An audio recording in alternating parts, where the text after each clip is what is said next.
What is up, everybody? Can I help you with something, kitty?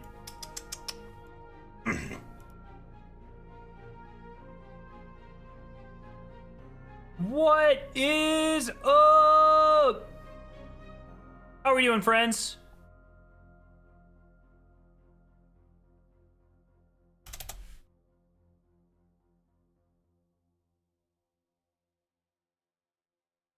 How are we doing, Spectre Solar Ender? How are we doing, my friends?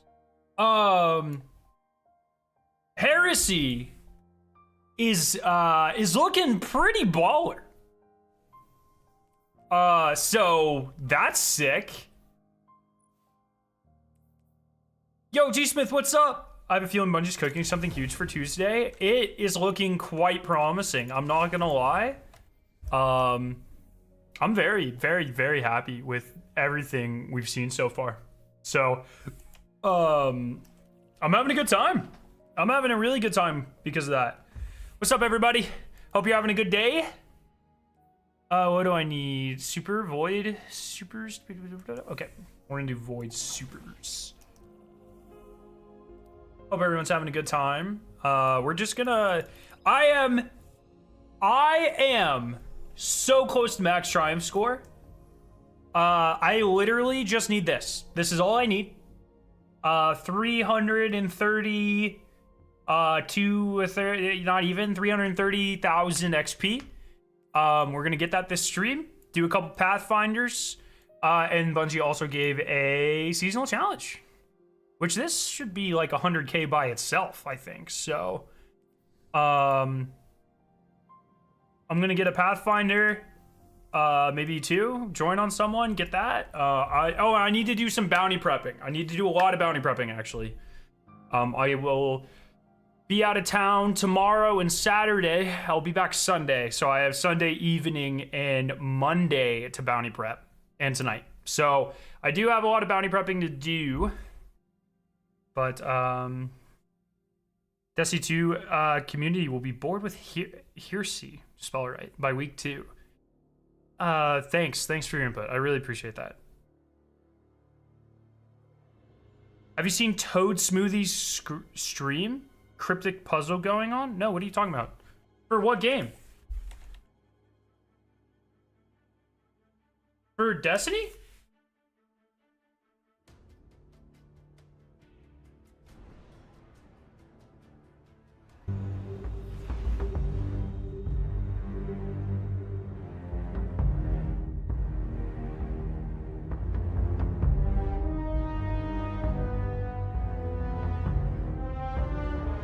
Wait, is this, I'm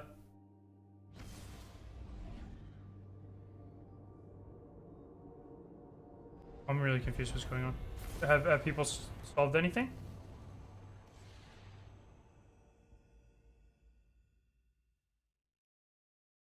He's a Destiny 2, he's going to Washington again? I'm not.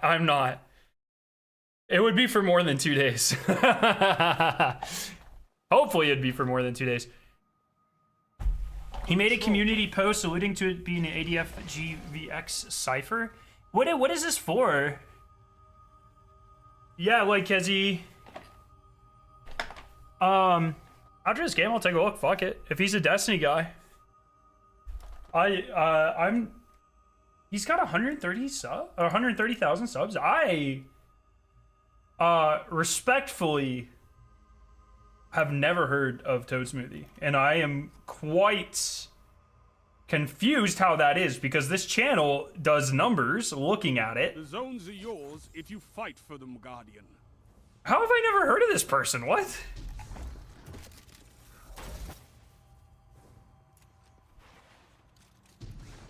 I also want to talk about the TWAB. Zone A. So I've had a couple people, including Lab, be like, "Oh, they confirmed, they fucking Shivu Rat's the boss with the emblem." That's not my Lab impression. That's my general community impression. I can't do a Lab impression. Lab's got a very unique voice. That's a good thing. I like Lab's voice. But people keep being like, "Oh, this is Shivu," but like, I'm pretty sure this is a Hive Gate, and this is Oryx. So, like, I do believe that the dungeon is going to be Shivu or Wrath, but I don't think that that emblem's proof of that.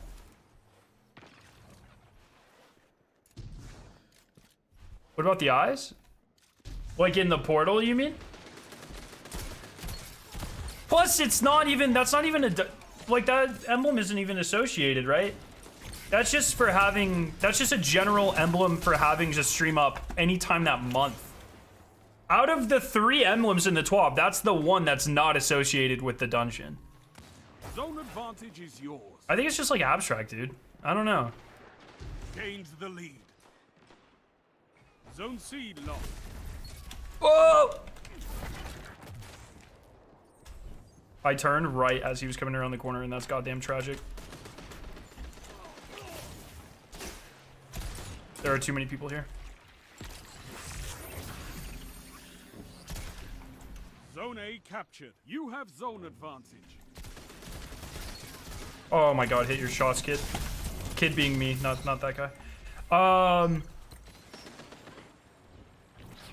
I need void kills for... Zone B lost. What happened to Prismatic? Prismatic's good. Prismatic's good. I just need void kills for a Pathfinder. So instead of taking the time to set up a PvP Prismatic class on Warlock, I'm just switching to void because I already have that. Chief isn't dying the first time we see her in game. I disagree. Look, man, I think so many people are like, oh, just Shivu's we gotta have a thing. Shivu is easily the least important. Easily the least important of the 3 Hive sisters. And I just don't, like, people seem so convinced that she's gonna be a big part of Saga 2. But in my opinion, Bungie has made it quite clear that they want to leave Saga 1 behind. And Shivu and the Hive are Saga 1. They are the Saga 1 story. Is the Witness and Rolk deceiving the Hive, them fucking us up, and then all the Witness stuff. Out of every big bad and every major enemy that we have faced in Saga 1, up until the Witness, the Hive are Saga 1, guys. Yes, also, Hoon is also correct. We've had 3 or 4 seasons with Shivu as the main antagonist, and yes, she is weak. We've destroyed her connection with the Throne World. She's easily the least important of the 3 Hive gods or Hive sisters, and her time is over, man. Like I don't know. Like people seem to have this like, oh, Shivu's the greatest enemy in Destiny history, like headcanon, and I don't really understand it. She needs to die so we can move on to better stuff. I'm done with Saga 1. Bungie appears to be completely done with Saga 1. Or else they wouldn't be making a second Saga. It's just over, guys. It's just over. 2 for 1. Seraph, Witch, Deep, Hunt? I believe Hunt... Zone A lost. With the I think Hunt was also Shivu. Which yeah. Maybe Lost? I think Lost. It was Savathun, but Savathun was like only doing what she was doing because Shivu was trying to kill her, I think. It's literally like fucking 5 seasons, guys. Shivu, she's dead. She's done. She's going to die. Okay? I don't like fucking... I feel like it's the most fucking Reddit dad takes ever in Destiny right now are crafting is good actually. Joe Blackburn's legacy has been dismantled. 5 minutes left. Fucking Chatterwhite looks bad. Shivu's the greatest thing to ever happen to Destiny 2. What are some other Reddit dad takes? Fucking Saltagrepo's an op. I'm missing like a really obvious one, and I'm struggling here. I know there's like a super obvious one. Oh, power grind. I stopped playing the game because Bungie made me get plus 10 power a season. Those are Reddit dad takes. Hunt was Shivu's Hive Celebrant. High Celebrant? Oh, it's still Shivu. It's like, it's the same fucking thing. You see Salt's YouTube got deleted? Yeah. I guess like 3 or 4 Destiny YouTubers got hacked on the same day. Pretty brutal. All right, I need to pop off here, so.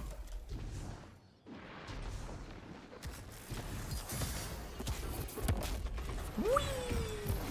I'm the best. Oh, you dash with shift, bro.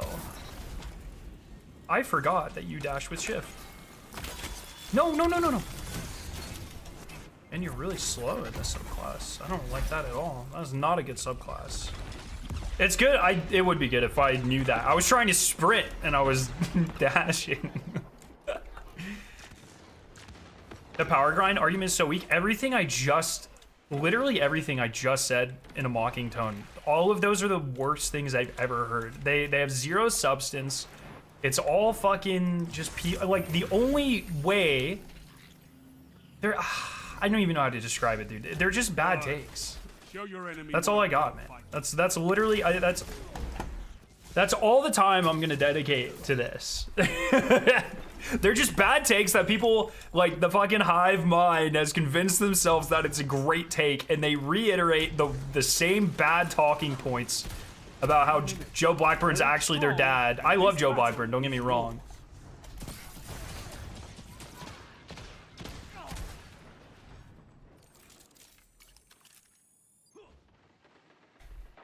Was that? Did anyone get that kill? I'm really confused what's going on here.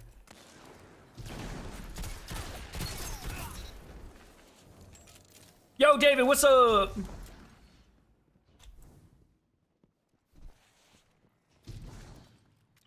That is true, Hoon. I do not use that super. Zone A lost. I've always thought it was funny hearing people talk about Destiny as if it requires 24/7 gameplay to keep up with, when that's basically never been the case. Yeah, and it's especially not for a long time. It's also like the fucking Reddit thing, dude. Everything is so bad faith. It's not even Reddit. It's like it's leaked into my Twitter. It's so annoying, dude. It's so fucking annoying. The amount of people that like just come into my fucking replies, blue check marking it up, and then they're like, oh, well, the fucking Scarrow thinks you should grind 80 hours for everything. Like, I never said that. I never fucking said that, bro. Oh, Scarrow's a Bungie dick rider. It's like, if you like fucking just scroll through my sub box or my fucking uploads or my tweets, like, are you stupid? Ugh, it makes me so angry, dude. My New Year's resolution was to crash out less at Twitter, and let me tell you, I fucking failed. Impressive. You give the Red Jacks a lesson in territory control. Yo, Kenya, what's up? I was wondering if you saw my Discord message. No, I did not. I have all my messages, like, off.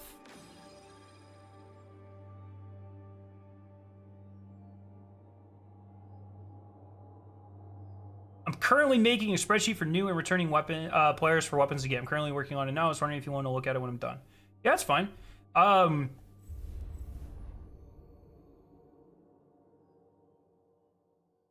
Day 2.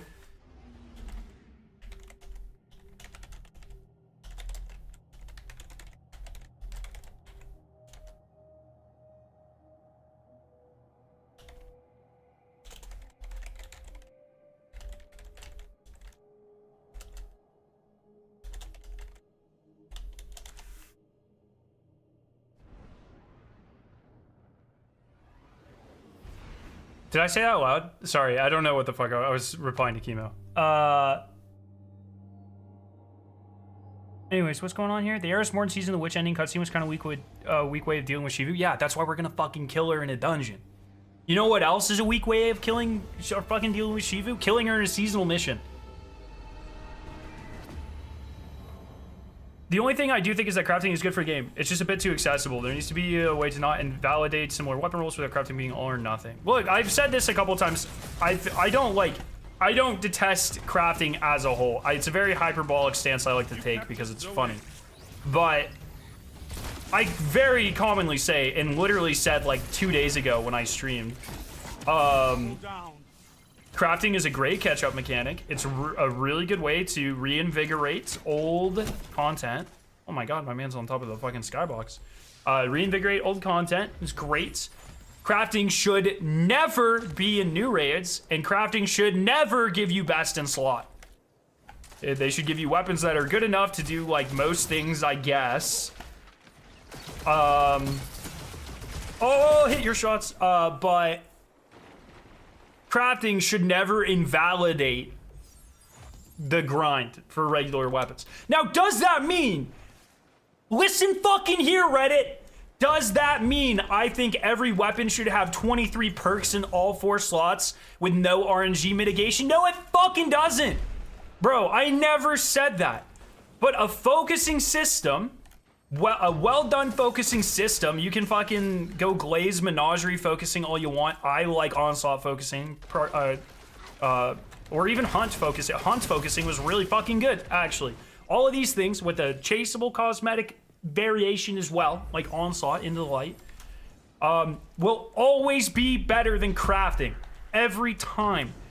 Because while there is some RNG element to crafting a lot of the time, it feels a lot fucking better to be excited about your drops from a specific activity and look rather than just dismantling literally everything that hits your inventory until you can go craft the perfect drop.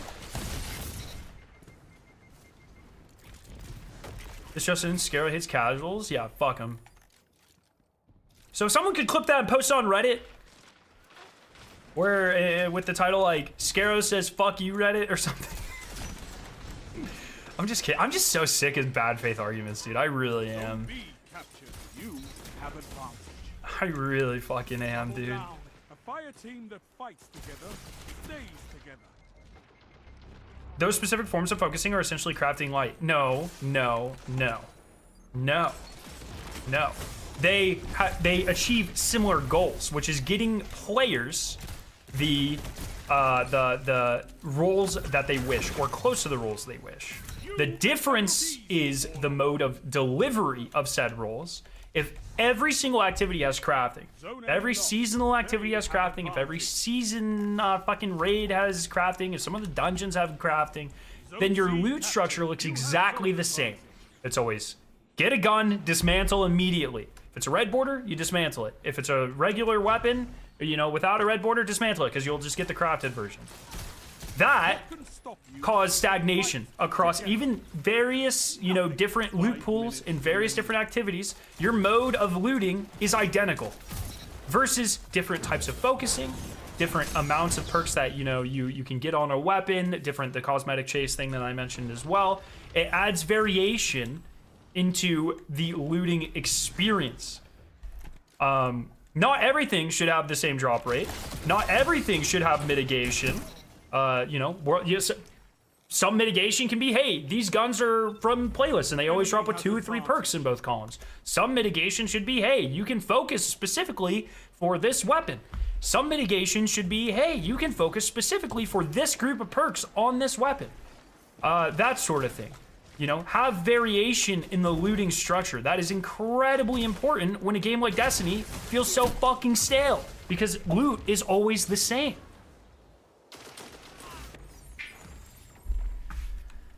I appreciate it, Forcer.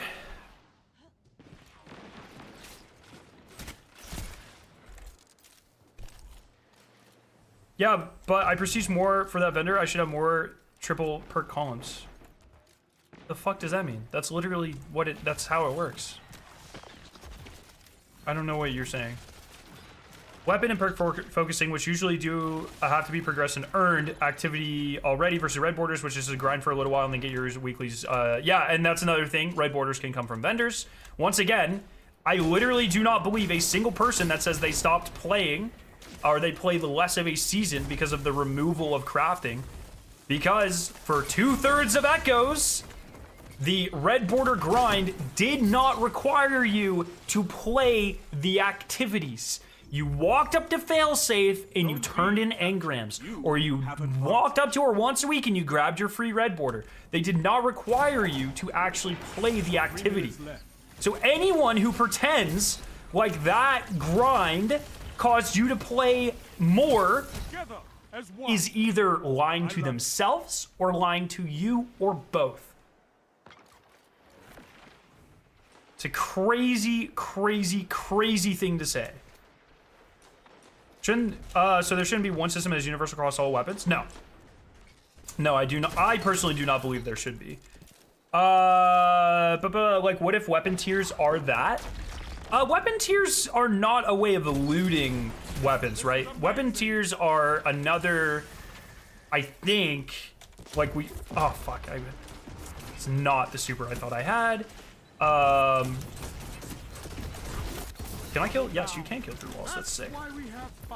I believe weapon tiers are another, like, thing. Like, it's not a way to get a weapon. It's kind of like adept, right? Like, it's another thing you have to get on a weapon. You know what I mean? But it's not a mode of getting a weapon. You have zone advantage. Red borders and controlling weapon, weapon focusing, that is how you get, your interaction with the loot drop itself. My interpretation, currently is that tiers are a variable that you have to farm for, potentially. Once again, they've said like 3 fucking words about it, so it's, huh? Oh yeah, that's what I thought. Why does the title say Heresy is looking very good? What happened? The stream yesterday and the TWAB today. We can talk more about it, but everything they have shown so far has me way more excited. Probably more excited than both episodes previous combined. I could not ask for a better Going into Echoes, I was not very excited. Going into Revenant, I was excited for the theme, but everything they were showing was like, yeah, and then the theme kind of fell on its face. So far, I really like the theme, and I love the activity. The activity is easily the coolest thing they've shown, in my opinion, since Coil. At least face value, what was presented to us. That might change once we actually get our hands on it. You know what I mean? I reserve the right to change my mind.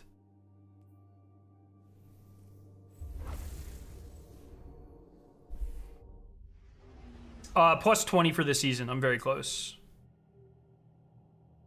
Ross kind of cooked, dog. Oh, is Ross the guy who made the thing? Yeah, I think in episode 1, act 2, I didn't play anything except for like GM's Iron Banner and Dungeons. Yeah. And the Echo engrams I naturally got from those got me my patterns. Exactly. And should there be some weapons that you can farm world drops? Core ritual weapons that you can get from just playing the game? Yeah, absolutely.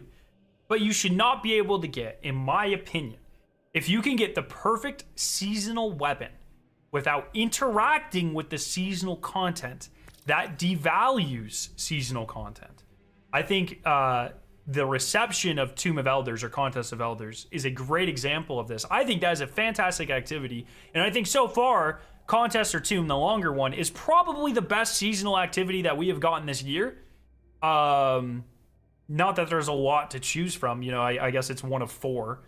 But I think Tomb of Elders, I think that's, or Contest, but the longer one, I think it's better than the Battlegrounds. I think it's better than the Vex fucking menagerie thing. I always forget what it's called. Protocol? No, Enigma Protocol was the secret one. The thing. And then I think it was better than Salvation Onslaught. But I played it by far the least out of all 4 of those because I can just farm the one weapon I thought was interesting this season. I can farm in literally any part of the game with potions. That's a bad system, in my opinion. That is a bad system. That's a great system for world drops. It's a great system for, for activities that have been in the game forever. Strikes, Crucible. That's a gambit. That's fine. I don't care how you earn those. But for new activities, you should not be able to get the only incentive for playing those new activities from any activity. That devalues the new content. Yo, what's up, D2? Or C-Bro, sorry. Fucking hell. Yo, you caught me mid-rant, sorry. Do you think they went too hard on the Onslaught Triumphs? Yeah, I would have preferred for the Onslaught Triumphs to be on Contest. Obviously not 50 full clears of Contest of Elders. 25, 30, somewhere in there. But putting the grindiest Triumphs on the essentially the old activity is very weird to me. I don't understand that decision. I mean, to get every contest of Elders Triumph, I think we ran 6 or 7 runs maybe on day 1, and then you never had to play it again. And I think that's a mistake. Once again, like because of a combination of the Triumph or title requirements and the fact that you can get the seasonal weapons from anywhere in the game, it killed the most interesting piece of content from the seasonal activity standpoint. That fix it? Now hold them. Zone B lost. Did that fix it? Sorry. Thank you for letting me know. I'm quite certain. I'd have to go back and check the numbers. I'm pretty sure I have more runs of Skolos, of Kel's Vengeance, than I do Tomb of Elders. And that's a shame. That's a big shame. I hope you did. Do I need to repeat my rant, or could you hear me? Usually with those you can hear the audio, but you just couldn't see the video. Zone A lost. Do you think we'll ever get animal-like enemies? I mean, we have dogs. And Grims are kind of like birds.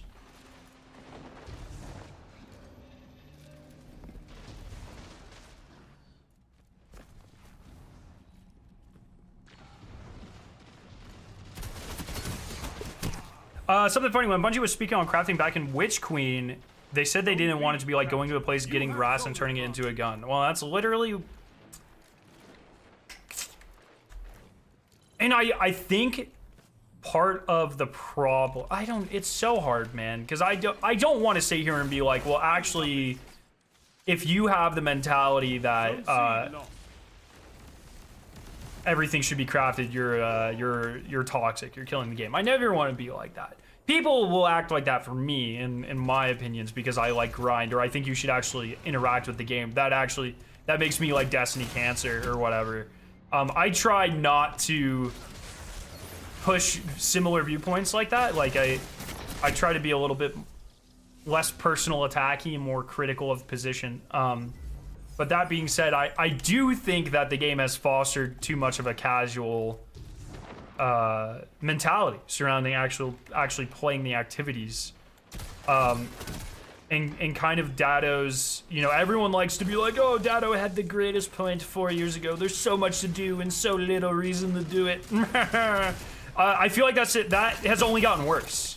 Like it's okay, now you only have to do every seasonal thing 3 times until you have all your red borders, and then you're done. That accentuated that problem. And it's, whatever. It is because I said that and not Dado, but it's 7K. Oh, Jesus Christ. I have a very unpopular opinion, but this should go back to just only DLCs, and we have big gaps between each DLC because the season have gone way too empty. Mace, I have fucking fantastic news for you, buddy. Mace, I have great news for you, my friend. I don't know how you missed this, but that's exactly what's happening. And they announced that 6 months ago or so. So you're a little behind the curve, but you had the right idea. So,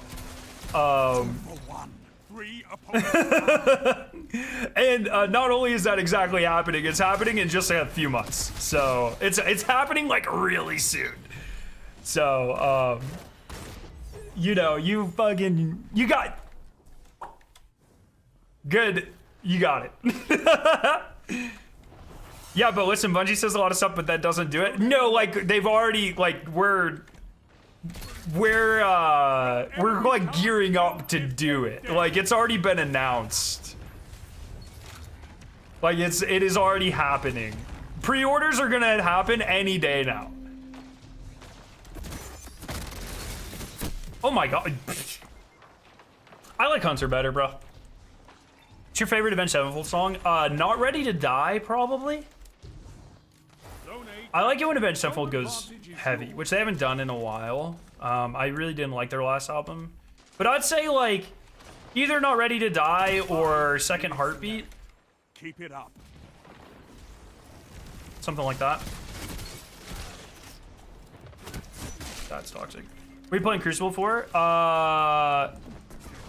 For the Pathfinders. Do you like ARGs? Yes, that is like, if my content is,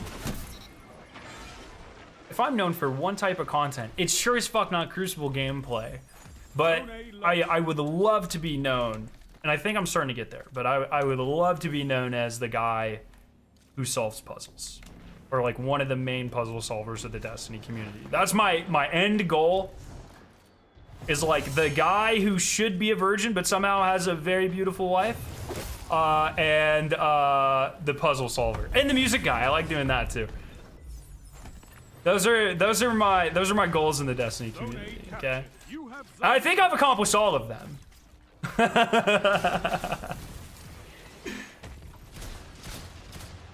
Do you like holding Vanguard Crucible engrams so you reach Prestige 4? No. I cannot tell you the last time I've used it. Fuck, I'm shit, bro. Like, man, it's Control. Why are we... I'm fucking ranting to chat. It's Control. Can we stop teabagging the ground while shooting, please? When you started, didn't you have short hair? Yes. Oh, I'm gonna get frozen. Come on. Fucking challenge me. Coward! Boop. That shut them down.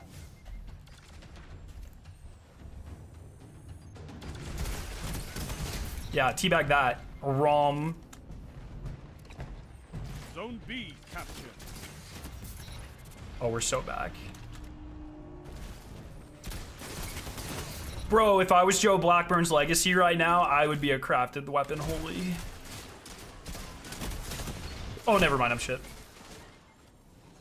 Making my son watch Scarab PvP streams is a punishment for not finishing his seasonal challenges.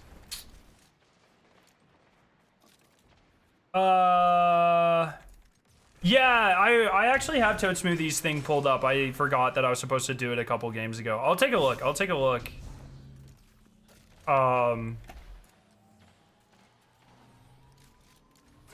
You captured Zone A. You have zone advantage. But is it like, I don't think it's an official Destiny thing. It might be, I don't know. Zone B lost.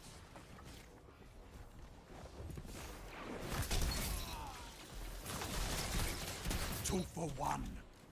Oh shit! Zone C. Back when Scarab got his major break on Whisper of the Worm's release, he had short hair. That's right, dude. Fucking unhinged son of a bitch. That was back before... The story of me having long hair is actually kind of wild. So I had long hair in high school, but it looked really bad because I had like a bowl cut. And I always like wanted straight hair, and I never could have it like curled in. And my mom's like, "Oh, you just don't have straight hair." My mom's an idiot. I do have straight hair. My hair was just too short to be straight. Get those zones back. So I ended up in high school giving up on long hair because it didn't look good because it wasn't straight. And then This time. I start grad school. I have short hair still. And then I just like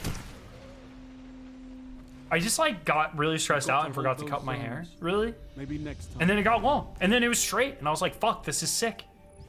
Yeah, exactly, Kitty. Thank you.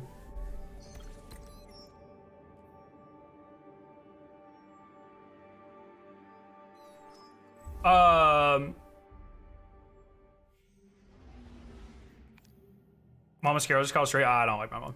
I haven't talked to her in years. Arc abilities. All right, Toad Smoothie. So we hand type these, or they hand type these? I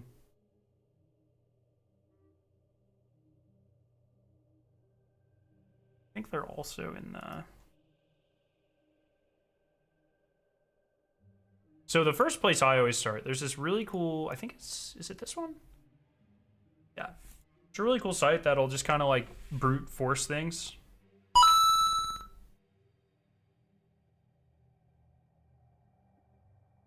The fuck is this?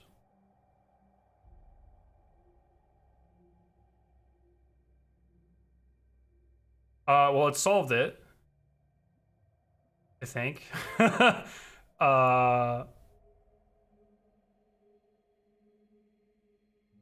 But the link is not active.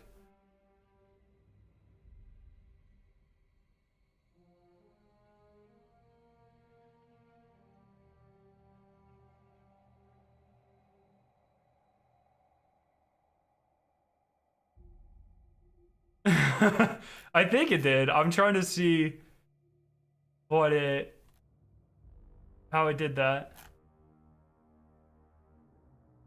Yeah, here it is.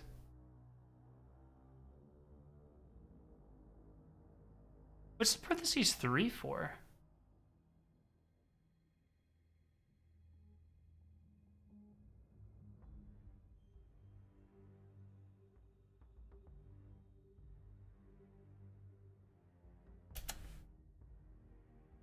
Yeah, it says the video isn't available anymore. Oh, wait, can I go Wayback Machine?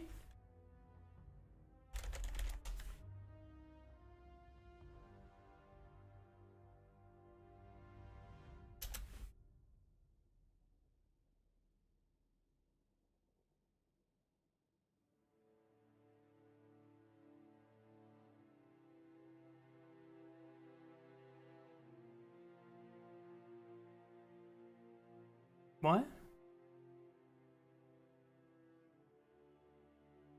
I don't know what this is. It's fucked up. You said to forget about the last two number 10s? Oh.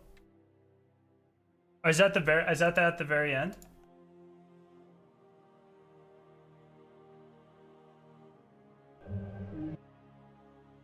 So it's the last two Fs, it just ends with V?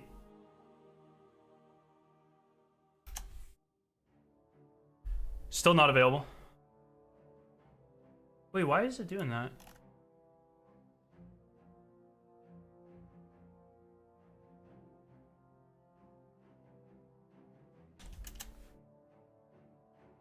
It shortens this.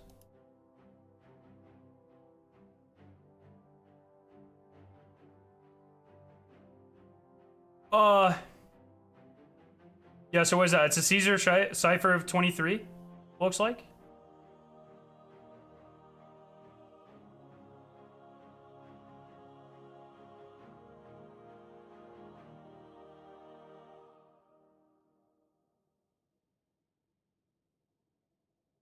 It's, I don't understand. I really want to see how it did that. No, sorry. So you said forget about the last two 10s.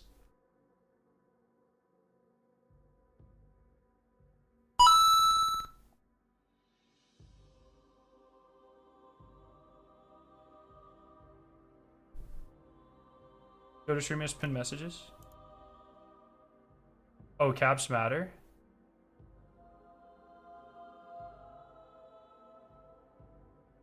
Oh. 1, 2, 3, 4, 5, 6, 7, 8, 9, 10, 11.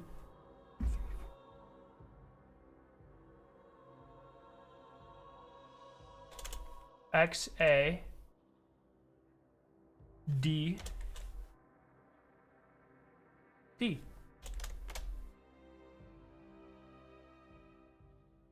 Oh, I thought he was gonna do it.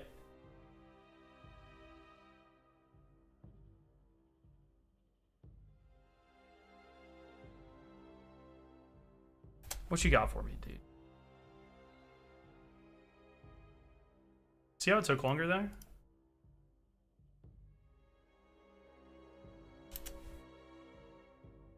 Can I Google this?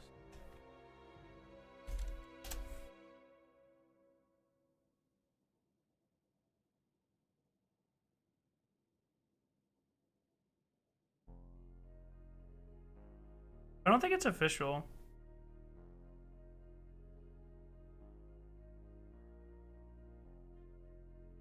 I don't understand his...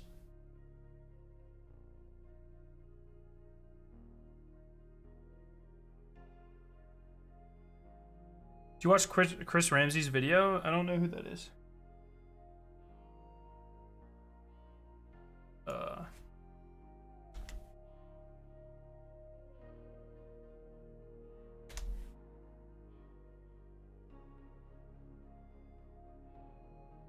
Where did he say to ignore the last two 10s?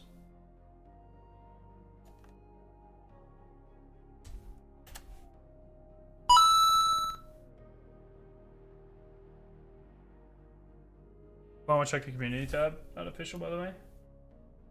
Community tab.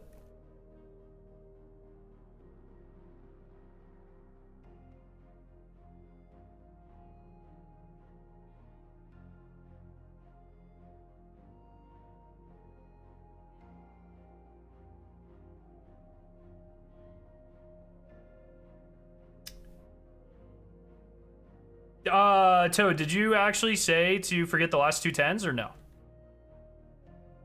See what's gonna happen now, my friend. This here.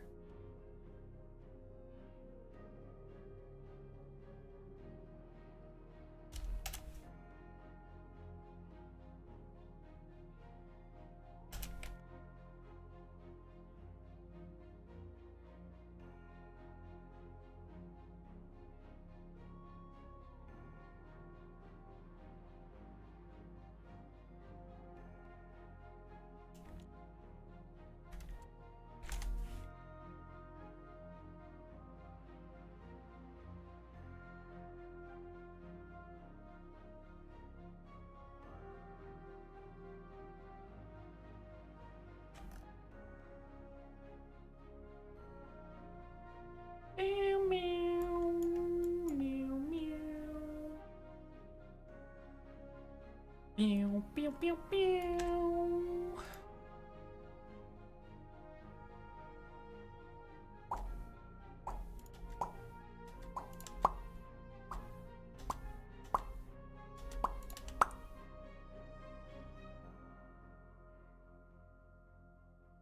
Not the last 2 10s. Another set of 2 spaces. Where's that at? Oh, let me see what the capitalization was real quick. I don't know if that matters for these, but I might. It might indeed. 1, 2. X, A. D.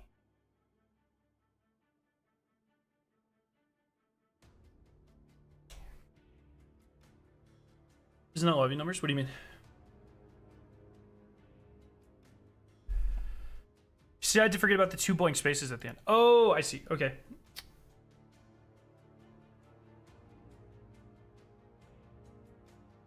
Anyways, sorry. And then is letting go. Keyword. Letting go. Leave.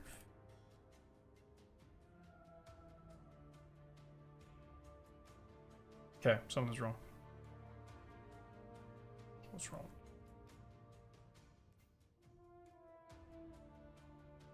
I have 6 ADF X. Maybe these aren't capitalized. Although he did say the capital letters are important.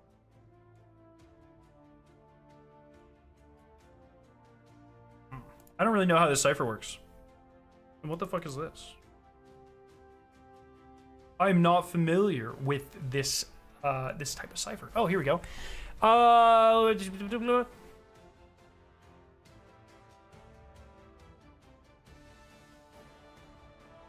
Keyword gives the transposition. 1, 3.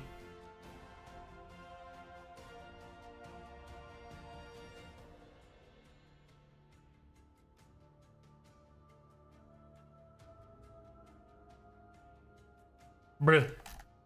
Okay. See, I love this sort of stuff because I get to learn all about new, maybe try with no spaces? Yeah, oh, sorry. I did spaces because, I literally did spaces because the text that was already there had spaces. I didn't even think about that. That's a really good. Let me try this. It's weird, though, because the pinned comment does have,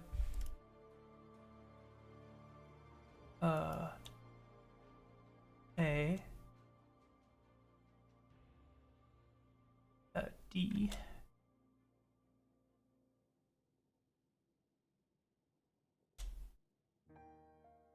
And the other thing I'm gonna do is when you put that when you went to this on the YouTube page, where the fuck did that tab go? There we go. When you went to this YouTube page, it actually shortened the link for you to this, which I believe was the perfect length, actually. XA, XD, 1, 2, 3D. Yeah, literally the perfect length. But it didn't like that.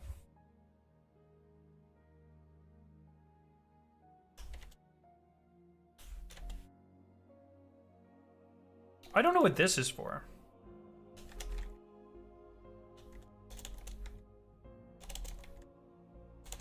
Oh, I see.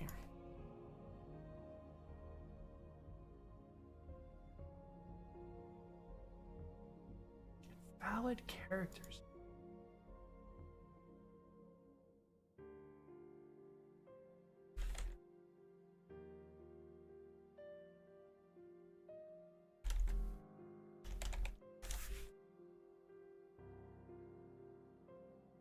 Oh wait, actually this fucking probably has it. The tool I was using probably has it.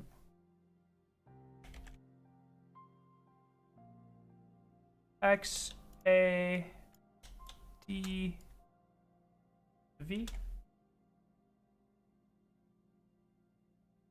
No, it's the D.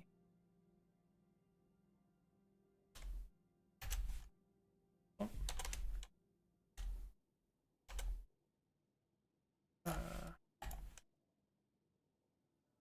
ATF.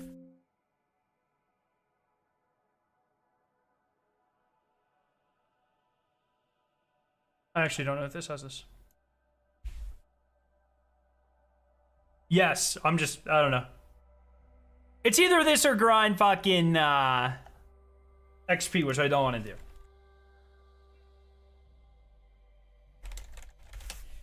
You know what I mean?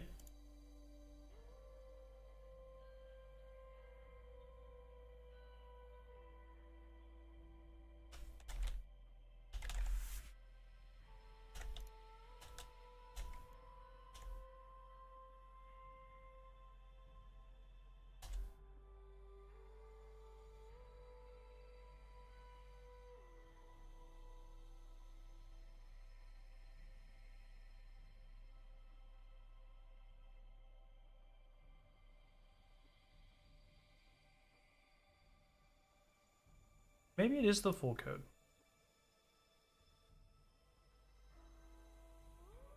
Oh, the number key.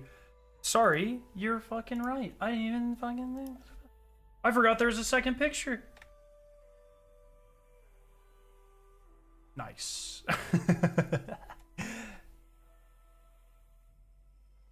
I forgot that there was a second.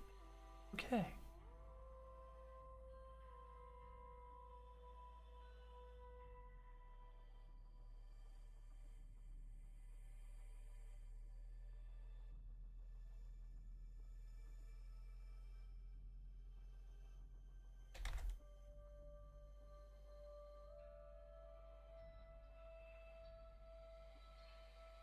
Don't like what I'm doing here.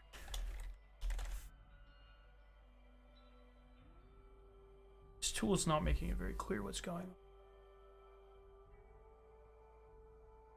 on. 4.5 more million XP for 20. So let me tell you something. Yesterday, I turned in like maybe 6 to 8 seasonal challenges plus all 3 Pathfinders all at once. And it gave me 4.5 million XP. I don't understand. Destiny's XP system's kind of fucked. Don't really understand it. It's weird that it automatically shortens this. That's the thing that I'm getting caught on here. Let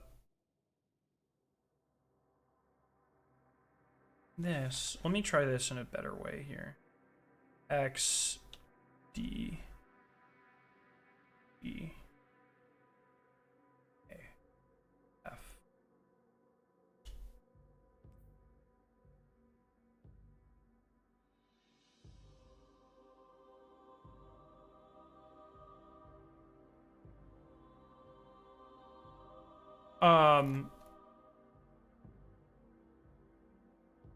Which is super annoying.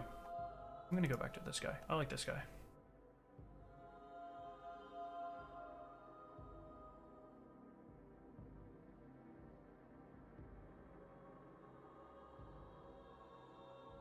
go with the 6, 2, 1, 3.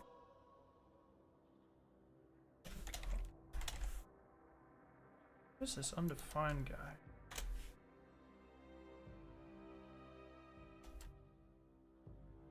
Oh, I have an odd number of. That is very odd. That I have an odd number. 1, 2, 3, 4, 5, 6, 7, 8, 9, 10, 11. No, they have an odd number as well.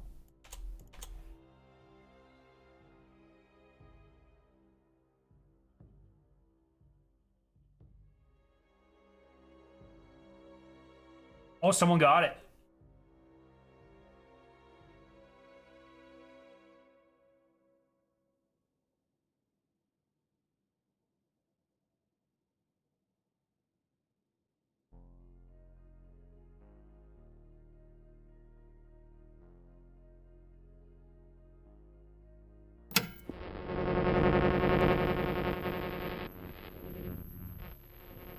Bruh, no shot.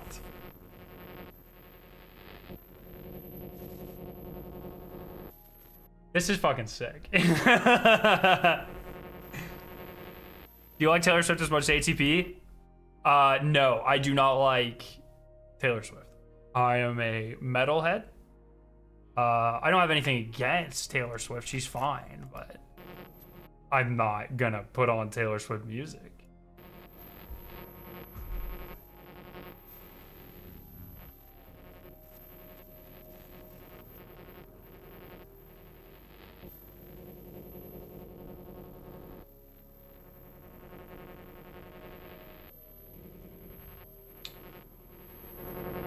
Does VE mean it's on Venus? Taylor Swift is metal, bro.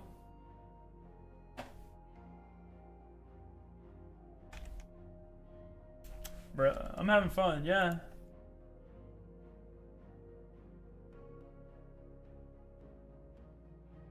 Oh, bro. I'm not.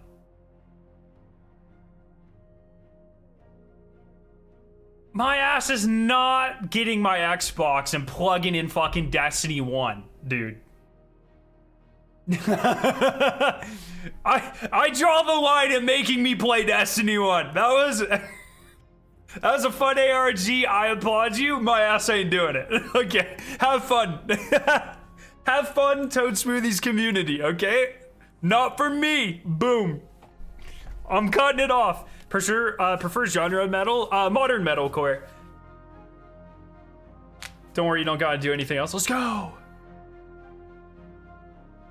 Did you see Bungie posted about the dungeon? They confirmed it's a Dread dungeon and they posted key art of what it looks like at the end. What? Where?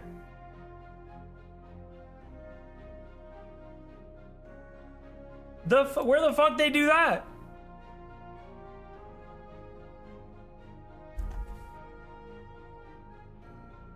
It's the link I posted before?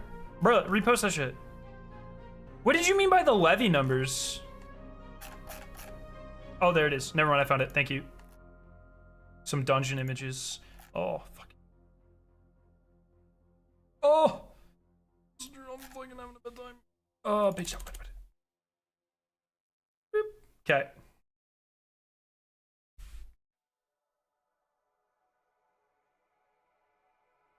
Are there trees inside of the... Well, I'm still like... You guys are telling me if I go to Val right now, you can see? You can see the pyramid? I still... Like you, this child was swearing this to me the other day. And I just don't remember that.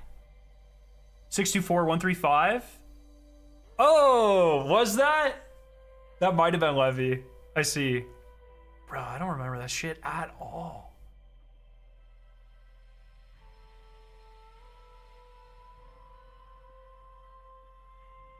I love that they're fucking looping in the boys for this. That is so cool, dude. I'm so happy for them.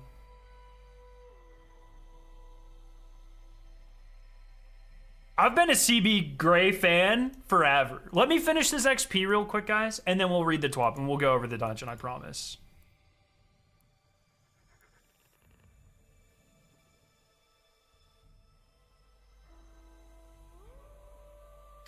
I didn't even fucking, it didn't even occur to me that you could see the armor set right there. My bad. I didn't even look.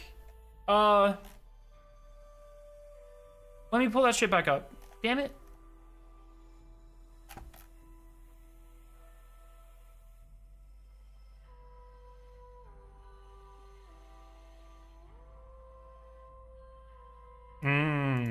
Oh.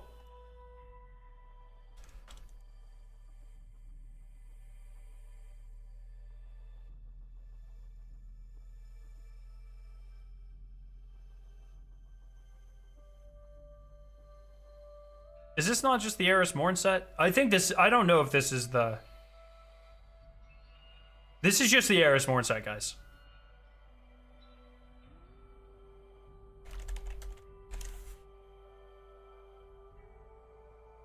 Yeah, hundo percent. Hundo percent, my friend. Oh. Yeah. Look at the... Look at the... This is just the Eris Morn set, guys. Classic chat.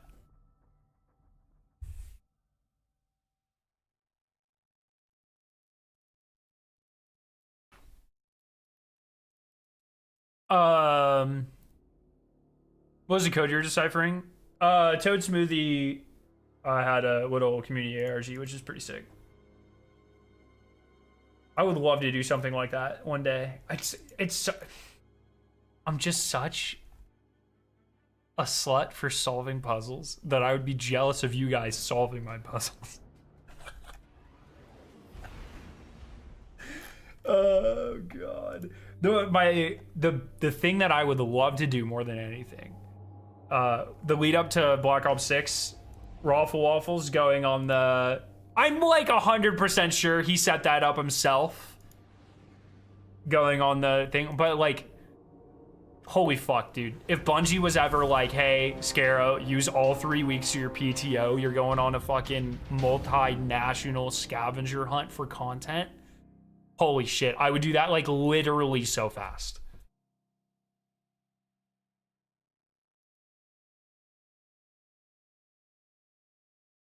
Maybe Marathon will have another ARG closer to launch. I would be very surprised if Marathon doesn't have another ARG. Kontrol. Have you ever done an escape room? I love escape rooms. Love them.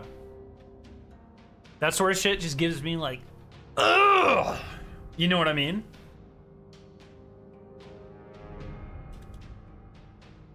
Tell your job you're pregnant, take maternity leave. That's a great idea. I do get paternity leave, so I could just get Victoria pregnant and have a kid just so I can go on a multinational scavenger hunt under the guise of paternity. This is a great idea. Except then I'm stuck with a kid. Might be worth it, though. If I get to do the scavenger hunt thing, might be worth it. Skip the middleman, adopt? I don't... Do you get paternity leave for adoption?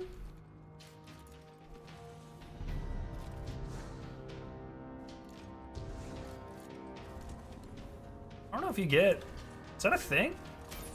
Take care of a child or Destiny ARG. Come on, what type of question is that? You know how many people have a children? Have a children? You know how many people have children? You know how many people get to solve an ARG? Like, come the fuck on, dog. What kind of insane question is that? Literally, like, most people have kids. That's why I get so frustrated. Like, when coworkers are like, oh, my kids are the best, my kids are the best. It's like, yeah, you fucking everyone thinks their kids are the best. Everyone has a kid. You're not special, dude. Oh, we're doing a gender reveal party. It's like, the fuck you are. Like, it's one of two. Well, okay, a sex reveal party. It's one of two, and it's about a 50-50 split. You're not special, okay? Your kid's not special, dude. Go burn down a forest somehow else. I have a kid that does ARGs, then they're best. No, then I'll be jealous. Don't you understand? The second a child of mine, a spawn of mine, becomes better than me at solving puzzles, then the toxic dad personality comes out. You're fucking grounded. How dare you be better than me than something? than me at something.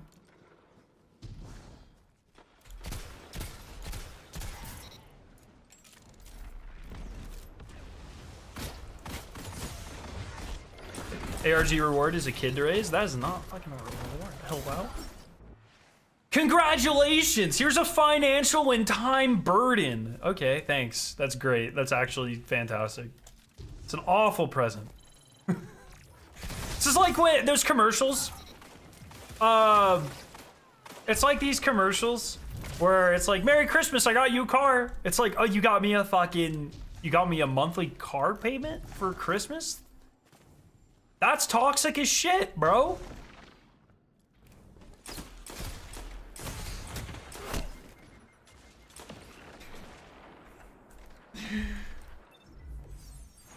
Oh, goddamn.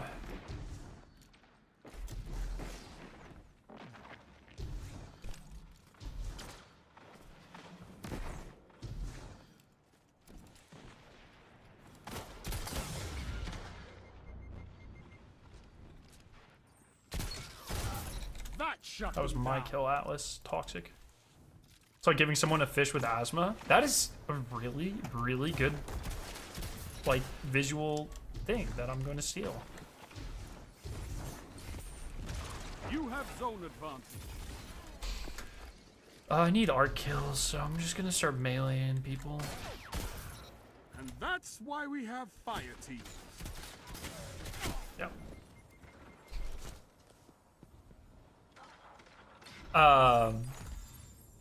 Yeah. Hey Dad, look at this puzzle I made. I saw this shit in 2 seconds. Go back to your room. That's just so real, dude. Grabbing anything from the latest Shibori threads? Yes, I'm going to get the plot in you one. I would get the Dayseeker one if it didn't have the fucking anime on the back. I'm such a fucking anime hater, dude. It's literally like for other people, I'm glad people like that aesthetic or whatever. But for me, like the Japanese text with an anime girl on the back aesthetic is just like, that's an instant wallet goes back in the pocket moment for me. But I'm gonna get the plot in you one because I love that like dark burgundy red color. I really like that, and I tried to get the Shiboris that are a color that I don't have yet for a band I like because it looks good in thumbnails. I was so close to getting the Kingdom of Giants one last time. The specific tie-dye. I was just like, oh, it's so cool, but.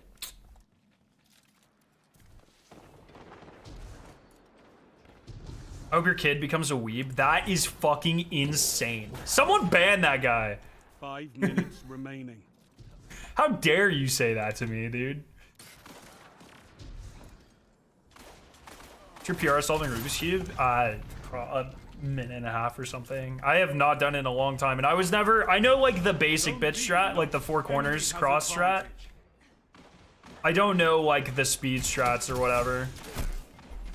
So.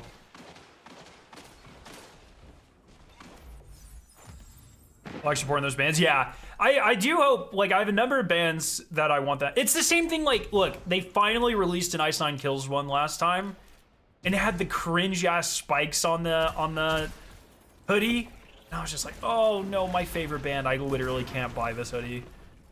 I crashed out, dude. It was so cringe. But I'm glad other people like those aesthetics. It's just not for me, but I'm glad people have different tastes, because the world would be really boring if people just liked what I liked, you know what I mean? Also, Shibori should just, like, sponsor the fucking channel, dude. I give them so much free promotion, it is unreal. But I need a good Ice Nine Kills one. I want them to do a motionless one. I want that. What other bands?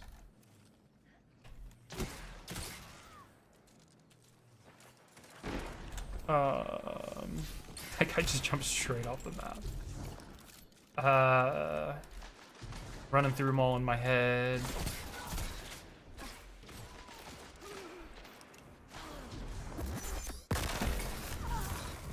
Shut them down. Oh, okay.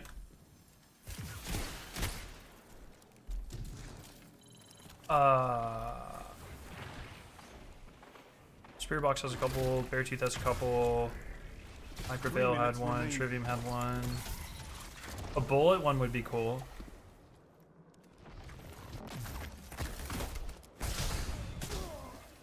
Oh, a Silent Planet one would go hard.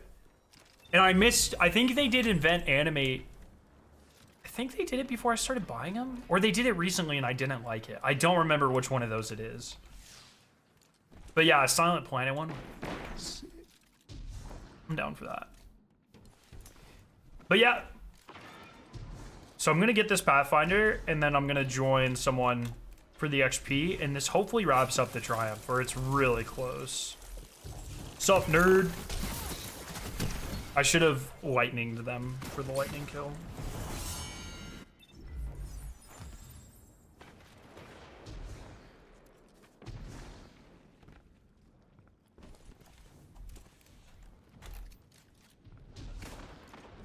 But yeah, I hope Bungie does more, Let your enemy take this without a fight. you know, ARGs really fit the aesthetic of Marathon with like what they're going for, or at least the original vision. I'm unsure if that has changed, right? But under Chris Barrett, he made it very clear that like the vision for the game was like puzzles and secrets and mysteries and stuff. I imagine that continued, I think.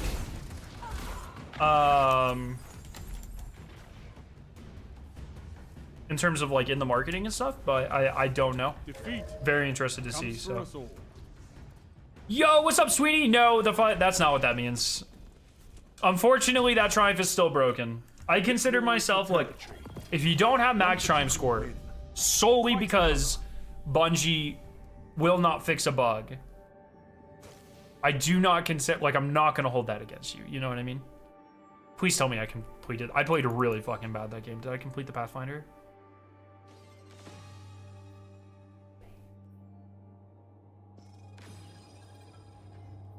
Literal pain. How am I doing on the other ones here?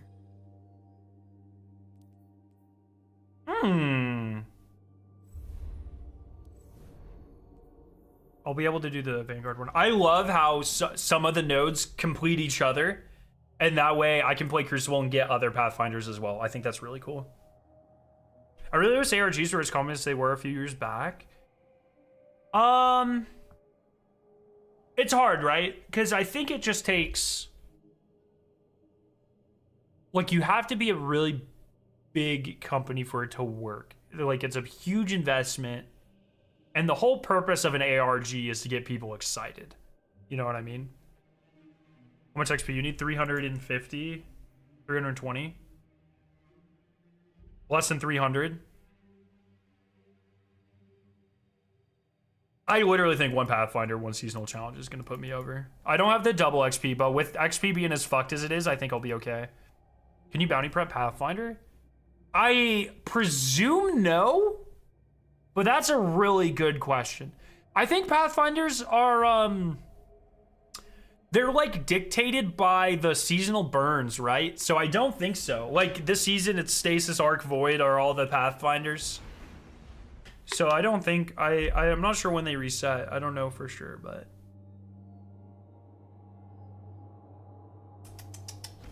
Dude, you won't be able to see her, even if I move the camera, but Shadow's over on the floor, just passed the fuck out, bro.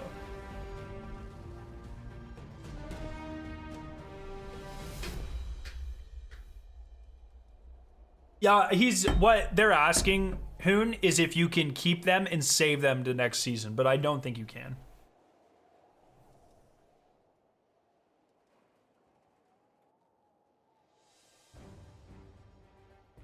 Control.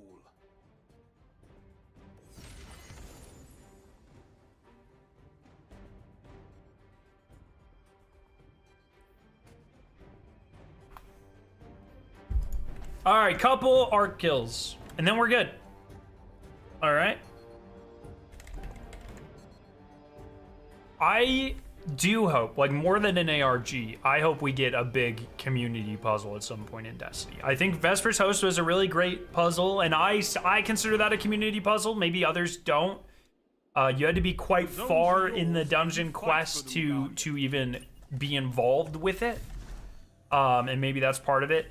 And a lot of people, like, it was just kind of solved before. A lot of people, it's very similar to Mbaru. I would say a little bit more intensive. But I really would love a big one at some. I mean, it's been so long. You know what I mean? Like, so unbelievably long.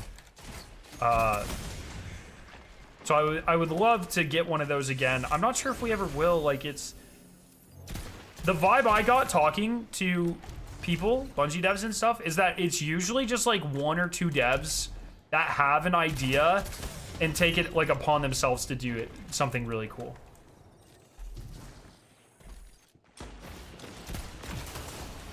Come on, Shadow Dive that. That's really embarrassing that you did that. Oh!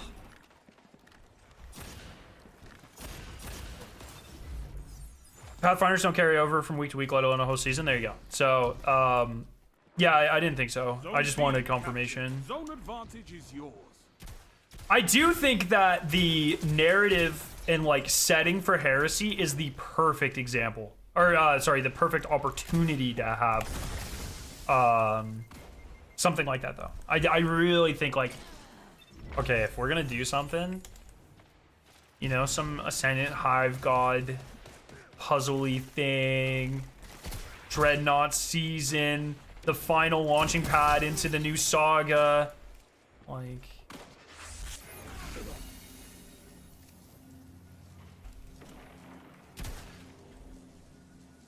It's a good marketing move. It makes sense narratively. It makes sense thematically. I think it's a great opportunity for something like this. Which means probably not going to happen.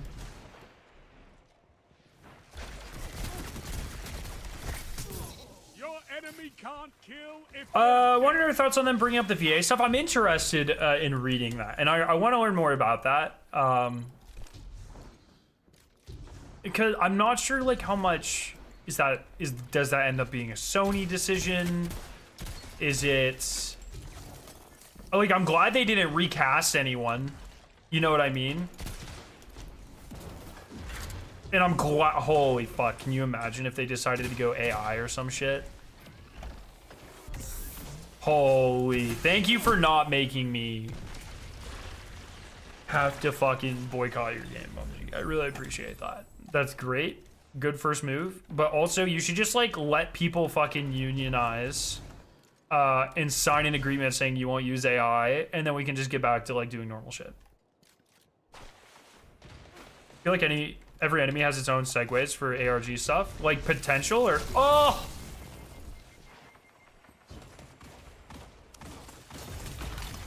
Fucking thunderclap, bro. What's up, lab? Hugo? How you doing? Come to think of it, the second major contributor for me hitting level 200 so fast this season was actually paying attention to Pathfinders while playing Gambit. Yes, I, since getting the Pale Heart Pathfinder, I had done like approximately 0 Pathfinders for the duration of this entire season until about 2 weeks ago, because I was like, oh man, the system's really tedious. But now that I get it, it's like, oh fuck, it's like actually great Bright Dust. It's a great XP farm, and it means I don't have to like cram my XP farm into the last couple of weeks of the season if I just pay attention. So I will definitely be utilizing Pathfinders from here on out. I just didn't get it, and it finally clicked. Like, I got it. Like, I knew it was there, but I didn't. I was like, well, what does this do for me? Now I get it. Now I get it, and it's I like the system a lot. I truly do. So pretty much I had a Reddit dad moment. If you really want to be honest, I got too complacent with being lazy, and I didn't want to check an extra menu. I just wanted to sit there and complain about it, and call everyone who likes Pathfinder like, you know, bad names. I was having a Reddit moment, but now I get it. Now I truly understand. That was a very silly take, and I'm a reformed Scarab. Do we get 4 exo weapons this time? 1 second, I'll read the rest of your comment here. I'm not getting that vibe, no. I think we only get 3, but I will read your...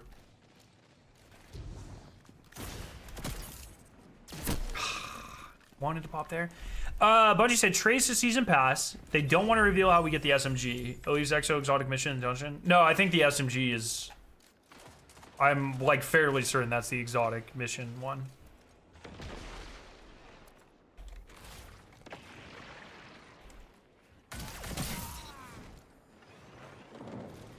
All right, let's get a couple kills. Sup, nerd? No! I get Pathfinder. Oh, let's go. We're fine. All right. Zone B captured. Zone advantage is yours. Yo, Sai, thank you for the 82 months. Holy fucking God. Thank you, thank you. That is absurd. I just can't even, like... Zone C lost. Enemy It's really hard to comprehend that. Every time that number goes up. Come on. Let's fucking... Zone I thought B I did lost. that. Power play. Enemy has your zones. Zone A captured. Oh. I know you had XP trouble, so that's why I mentioned I usually don't pay attention to them either, but I was grinding hard on something anyway. I checked in on it, yeah. And next season, I don't think it'll be that big of a deal. And like I mentioned, the XP system is fucked right now. Like I don't really understand how it works, but there's clearly something incorrectly giving you like a fucking absurd amount of XP for no reason. And I'm happy it exists. I don't really understand it. Oh. Fucking fastball. Zone B. Oh. You have zone advantage. They could do what they did with Excalibur? What do you mean by that? I mean, the exotic mission, Lost. right? Like, that's what they did with Excalibur, I think. At this point, I post them just to remind you that you're getting old, dog. I fucking don't I know it, man.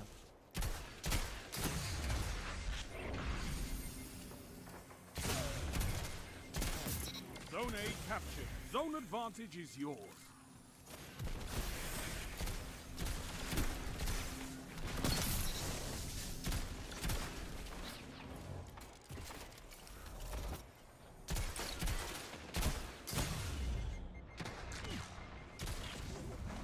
Don't let your enemy take this without a fight.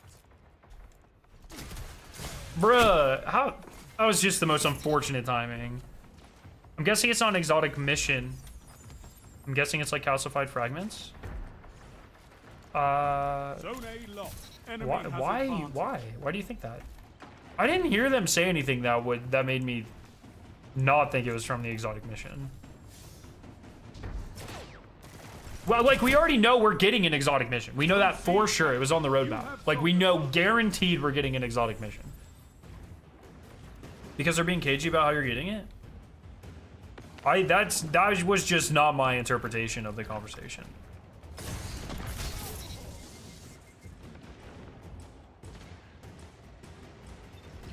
We can go back and watch the clip, but how they talked about it was not, in my opinion, like it was more like maybe what it turns into or whatever, but maybe the lore around the gun. But I did not interpret them being cagey about how you get it. Exotic mission and a dungeon next season? That's pretty dope. I mean, that's what we got this season.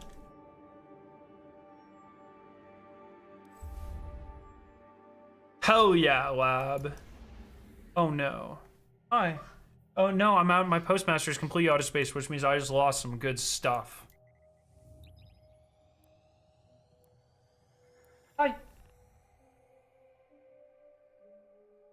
Okay. Said you weren't how you get it in the TWAB? Oh, in the TWAB they said that. Sorry, I thought you were referring to the the stream. We're not spoiling how you will earn it, but we can say it will be totally worth it. This Strand submachine gun will generate blighted seekers when she. Okay. Now I vibe. I see what you're saying. In the stream, they weren't being secretive of it. So now I understand. Sorry.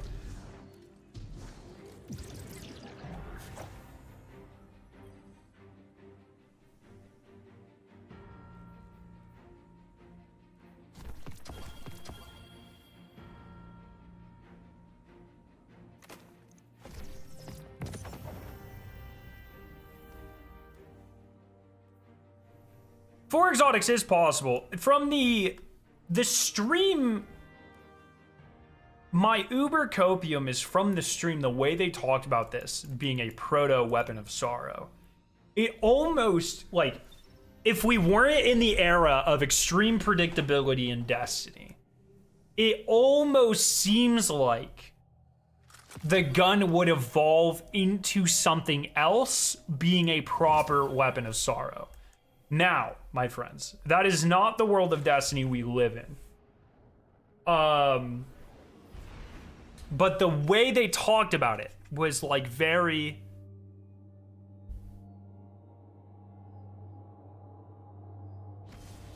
The gun's gonna evolve into something cooler. But I don't, like I said, like I don't fucking know. I don't even know, man. Maybe. Yeah, it's interesting that they said that. We're not spoiling how you... Huh. Extra cope inbound. The lack of exotic armor this season in exchange for aspects could allow for more weapons. I don't think that's how that works. Like, I think the team that... Like, maybe from an... Maybe, I don't know. Bungie, for the love of fucking God, get rid of upgrade modules. I swear, dude. I'm so annoyed and I have to walk 3 feet to the left. Literally the worst thing in the game is upgrade modules. Yep.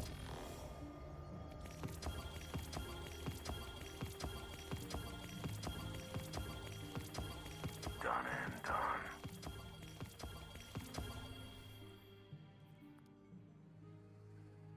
No. They wouldn't show the, they wouldn't show the dungeon gun yet. They show Icebreaker was a special case. But, I am quite certain we have not seen the dungeon exotic yet. We'll be watching. Yeah, what's up, Egghead? Egghead, excuse me. Welcome back. Alright, I'll check it out after the stream, Candace. Done. Confirmed.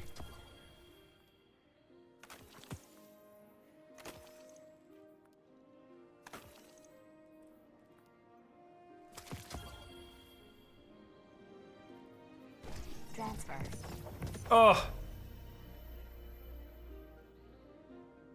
Also, one of his perks says this weapon resonates with your choices, meaning multiple perks in a caddy. I think they did say multiple. They hinted towards multiple perks. Or maybe it's a puzzle. Maybe it's a quest. I don't know. I'm excited. Like I hope it is something very unique. I think that is definitely needed in Destiny. Like I say that all the time now.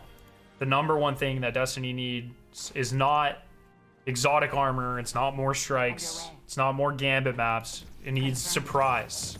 That's what Destiny has been missing for a very long time. Surprise and not the same fucking thing happening every season. I meant to claim that engram before I did this.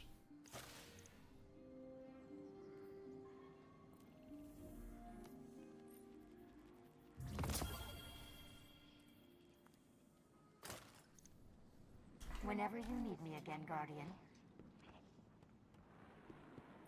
Not Buttbuster 4. Your return honors me, Guardian.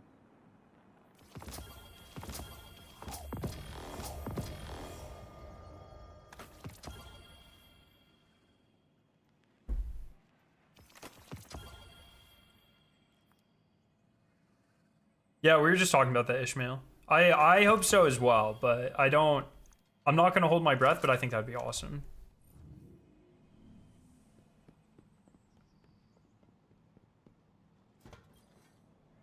Checking. Just for it to be Bastion? Yeah, I say this all the time. Like, I feel like people focus on Bastion being the reward of that way too much, personally. Like, I don't know. Like, I'm such a fucking nerd for this shit, so it's different. But, like, the puzzle's way cooler than the reward. The puzzle will always, for something like that, will always be way cooler than the reward. Same thing with Niobe Labs.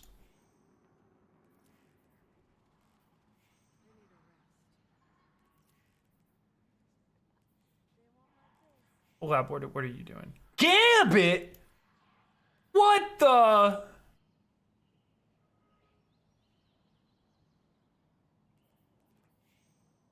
Oh. Sai, can I join you? For XP bonus?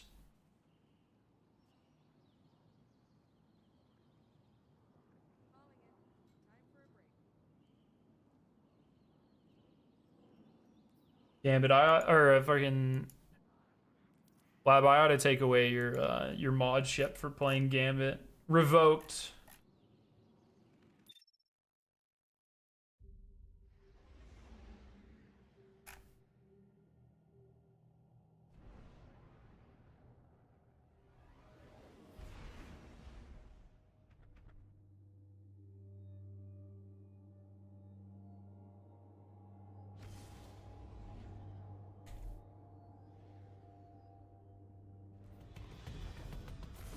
Of course you can send me a meme.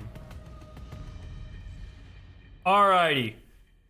Does this get me my final XP? Please give me my final XP. 250,000 is all I need. I've got the ghost on. Got the ghost on.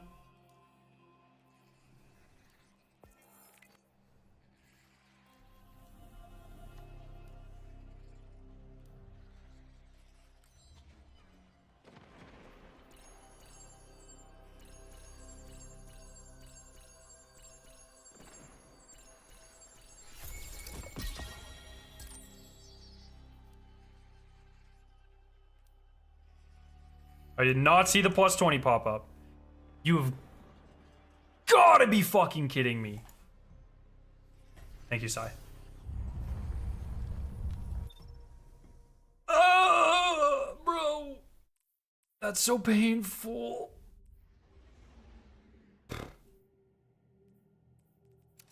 Okay.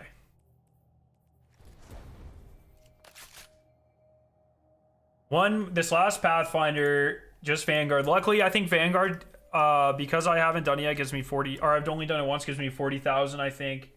So literally, I just have to, like, load into a strike, get a couple shotgun kills, and I think I'm okay. Sai, in 5 seconds, I'm going to join you again. If that is all right. I fear this episode, no matter how good impact it is, will get shit regardless, because the current mood in some parts of the community is DAE, Destiny bad. DAE. Yeah, no, I totally agree. But it's like, we have gotten to a point, like, okay. Let me just fucking pull up Reddit, okay? You guys want to see this shit I'm talking about? I haven't been to Reddit in fucking a week.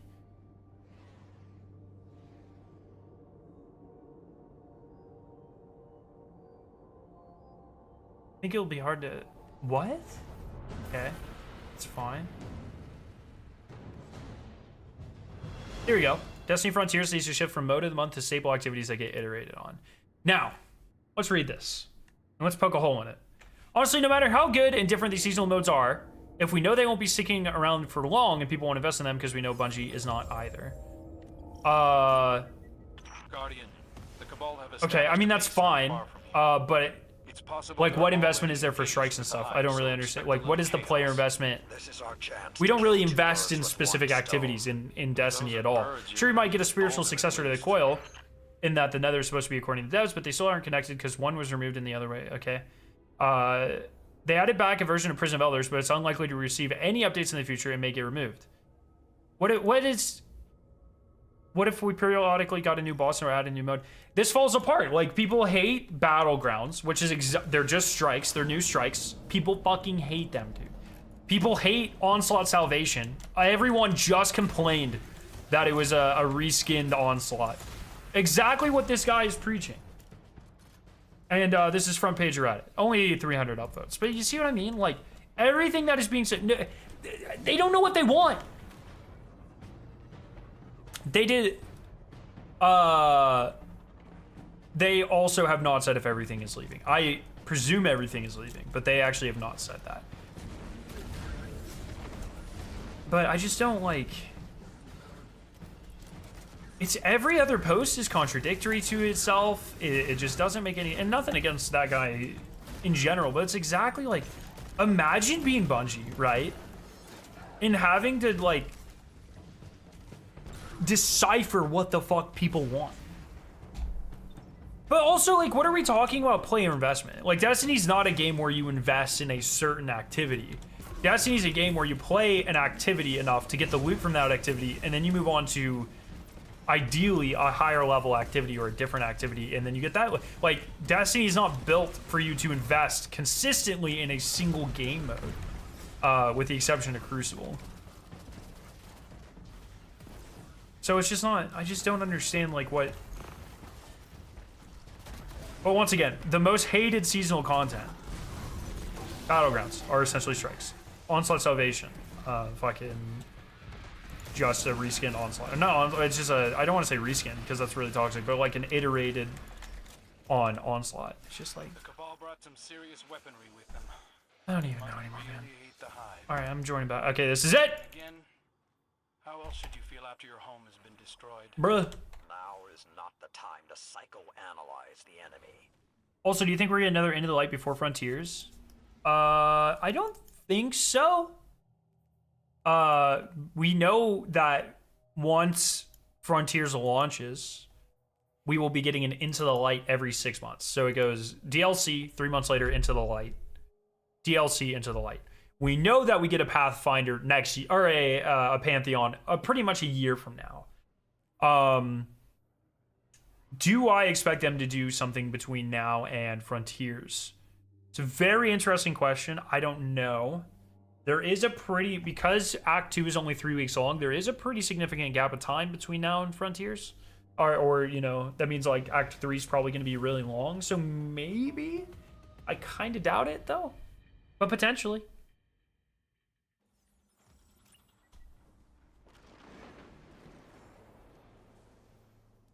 If this doesn't give me enough, I'm gonna fucking freak out.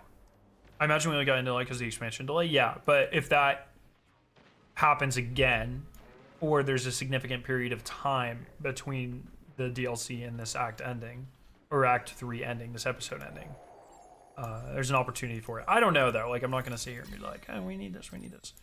I don't expect it to happen. Back to max triumph score. Let's fucking go. Do we know when Frontiers is launching? No, not officially. If you go by the guess that, well, episode 1 was 18 weeks. Episode 2, I believe, was only 17 weeks. I think. So if you go by 18 weeks, it puts you in like the second week of July, I think, or something. We did this calculation before.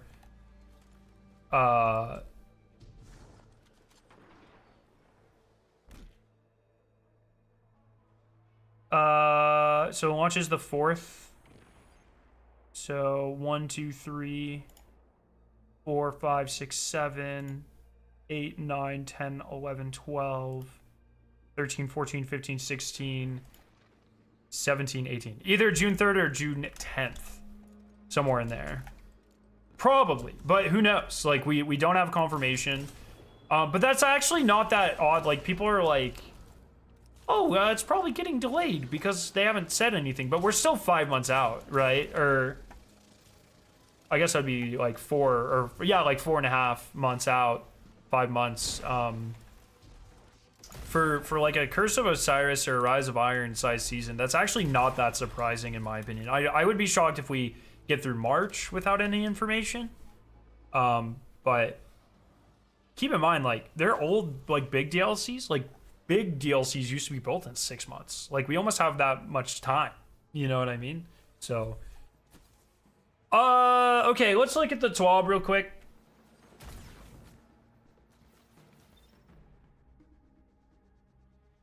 Didn't they say Act 3 would conform more to the story's pace? Not necessarily Act 3, Episode 3. Yes, they did say that. For instance, Act 2 is only 3 weeks long. That might be what you're thinking. Oh, yes, you sent me a meme, sorry. Oh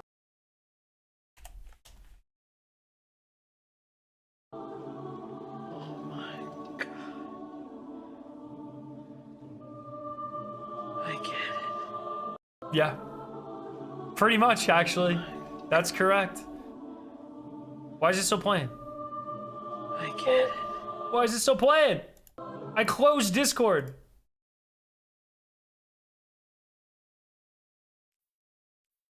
Oh, Lab gave me a virus. That's insane.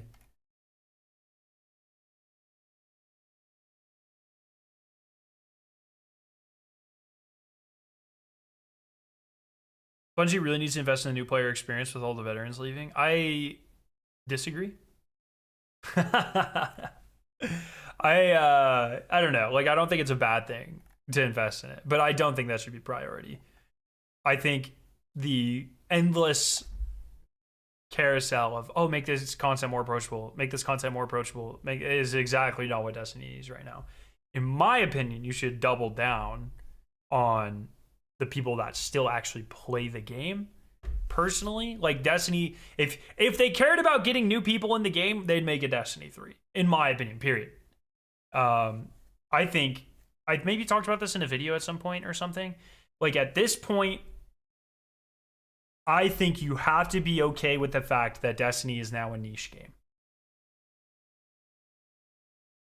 And I think that's just like, Destiny, I think, is past the time where it can be a game for everyone. We're fucking 8 years into this game, into Destiny 2. It's just too far. There's too many things in the game. It's too far. They keep building systems on systems on systems on systems. And I think, like, really, we're done. Like, people already think they know what Destiny is. Even if you've never played Destiny, you think you know what Destiny is. There's no, or let's say that's a very difficult thing to change, like, the public conception of Destiny. So I think you work on appeasing the people that still play the game, get them, retain them, maybe bring back some of the more hardcore players with interesting and deep and diverse and creative and different content. And then you can go from there. But I don't think, like, essentially abandoning the players that still play the game in a fifth attempt to make Destiny very popular for a new crowd. I think that is the absolute incorrect move, and it has failed time and time and time and time and time and time again.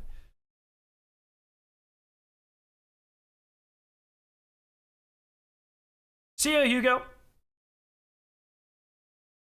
They showed this new thing of the Nether. Looks really sick. Love the aesthetic, dude. I'm really curious about the tentacle thing. Yo, Paper, what's up? We're just gonna speed through this. The weapons look really sick as well. They do seem to be element based, which is really cool. Hot take: the over delivery speech was not some evil planned by Bungie, and it shows over and over what happens when they do it. People expect every content every season. Yeah, I've been saying that since it came out. I've been, I think it's a bad look. And I think that it was unfortunate timing because that was kind of coupled with COVID when things were scaled back anyways. So I think it was a really bad look, but I agree. I think from the audience that Justin was talking to, it makes sense.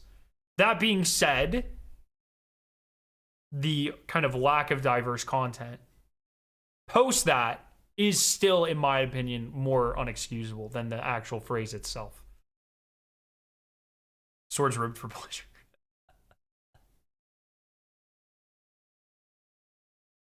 They should always over deliver IMO because who doesn't want the game to have more stuff? No, that's the problem is not giving players more things. The problem is if you have extra time to do more stuff and the next time you don't, it will be seen as you delivering less content for the same amount of money. And that is consumerism. We want more. Give me more.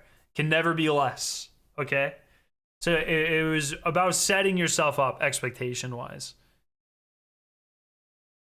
Cold Denial is a lot more green here. Do you know, it just feels like that take just ignores the very basic systems MMOs and need to onboard people. Yeah, I think 10 years into a franchise is the exact incorrect time to onboard people, especially when Destiny started losing money about 5 years ago when it went free to play and they failed to onboard people. And then they gave everything away for free on Epic, and it saw a short surge, or a very large surge of people for a short amount of time, and they failed to retain those players. And then they saw another peak with Lightfall, and they failed to retain those players. Time and time and time and time again, it has not worked. You need a clean slate if you want to onboard people. It is the very incorrect time to try and focus on endless growth of the Destiny population. You are bleeding. You are bleeding your dedicated players, your real money makers. The time is not to triple, quadruple, quintuple, hextuple down on trying to make this a game for everybody. And they're clearly not by Armor 3.4.0, Weapons 10.0, the whole portal system, making the game tougher over this last year and more complex. Like, they're clearly not going in that direction. Hell yeah, Hoon. Hell yes. But this is the exact, like, this whole fucking, it's such a Reddit take. Oh, Destiny needs to revamp the core experience with new strikes. Bring back the Red War campaign. It's like, I'm happy for you guys. We've been trying this for 5 years, okay? I don't know what else, I don't know how you think, CEOing works or whatever, but generally, you can only double down on the thing that has lost you money for so long.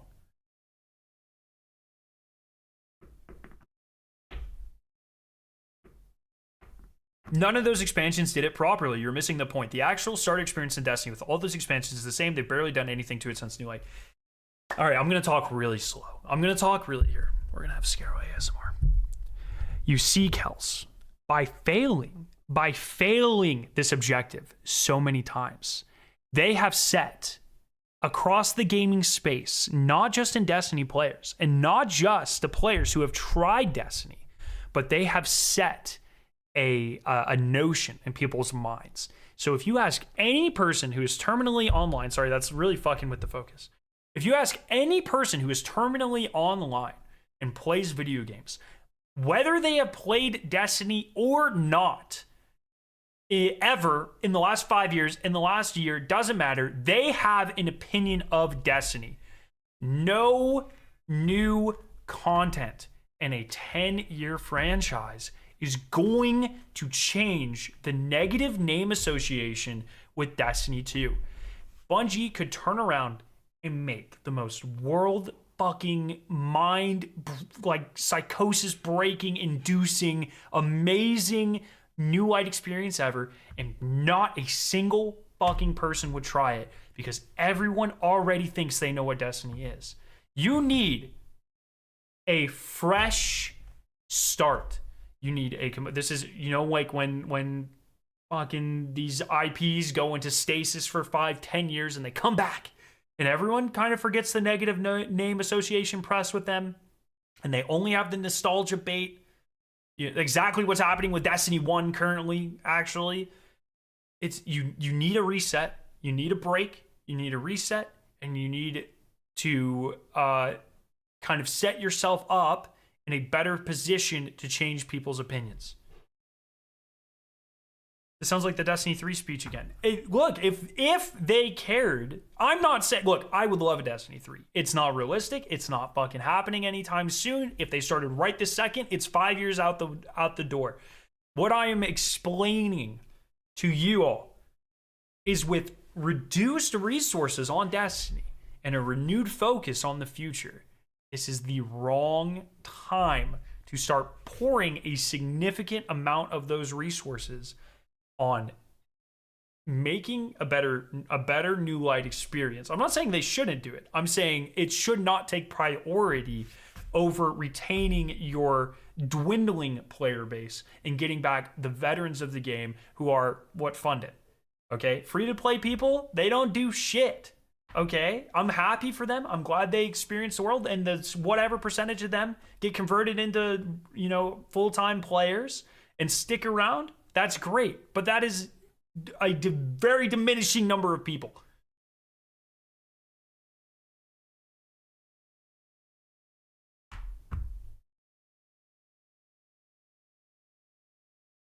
It's the wrong time, I agree, but that's the point. They should have done this already. Yeah, we can sit here fucking flicking our dicks saying they should have done 28 million things already. That's not, like, you can't talk about fucking reality in the present with the clarity of hindsight. That's just not how this works.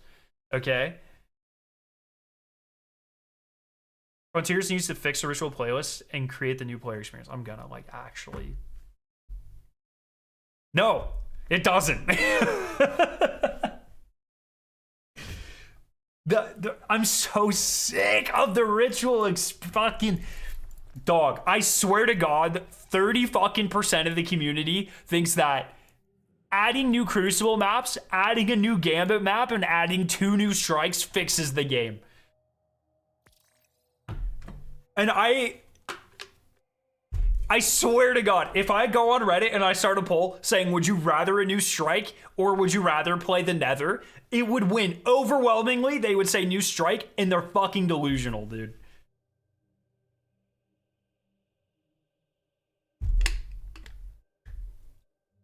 I don't think it does, Jay, but XP's crazy right now. I don't really understand.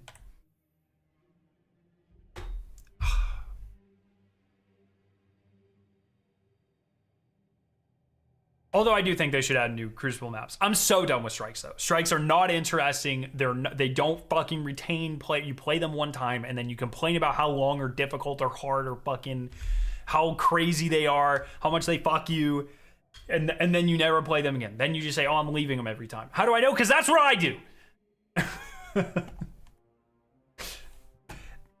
I would like some new Crucible maps, though. Crucible's the only core ritual playlist that's a little different because it is dynamic.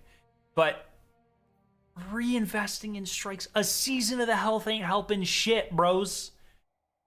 Introducing new, interesting, deep experiences. I think a great example is like Onslaught. Now, am I saying that Onslaught is out of the game and now they can just add content to Onslaught every 3 months and the game's good? No, I'm not saying that. But adding more experiences and diversifying from your core playlists in a meaningful way with the loot chases and also interesting mechanics is the way to approach this. Adding an Onslaught, now approaching and taking this idea of the coil or the Nether and making that a ritual light activity that isn't in the game for 10 years. It's the new focus for a little bit, 6 months, a year, whatever. Boom, and they add some content to it, but it's not a permanent staple of the game. Maybe it's always there for you to play, but they don't expect it. They don't expect to milk it for 20 years of content. Just, the time scale is just a little wrong. They can only invest so much time in an activity that's only here for a couple of months. But they can flesh it out a little bit more if they expect it to be here a little bit longer and make it part of a rotating core ritual experience that is more deep and meaningful than, hey, add a new strike. Bungie said roguelite in the stream and my ears perked up. That's one of my trigger happy terms. Yeah, everything they showed with the Nether is incredible.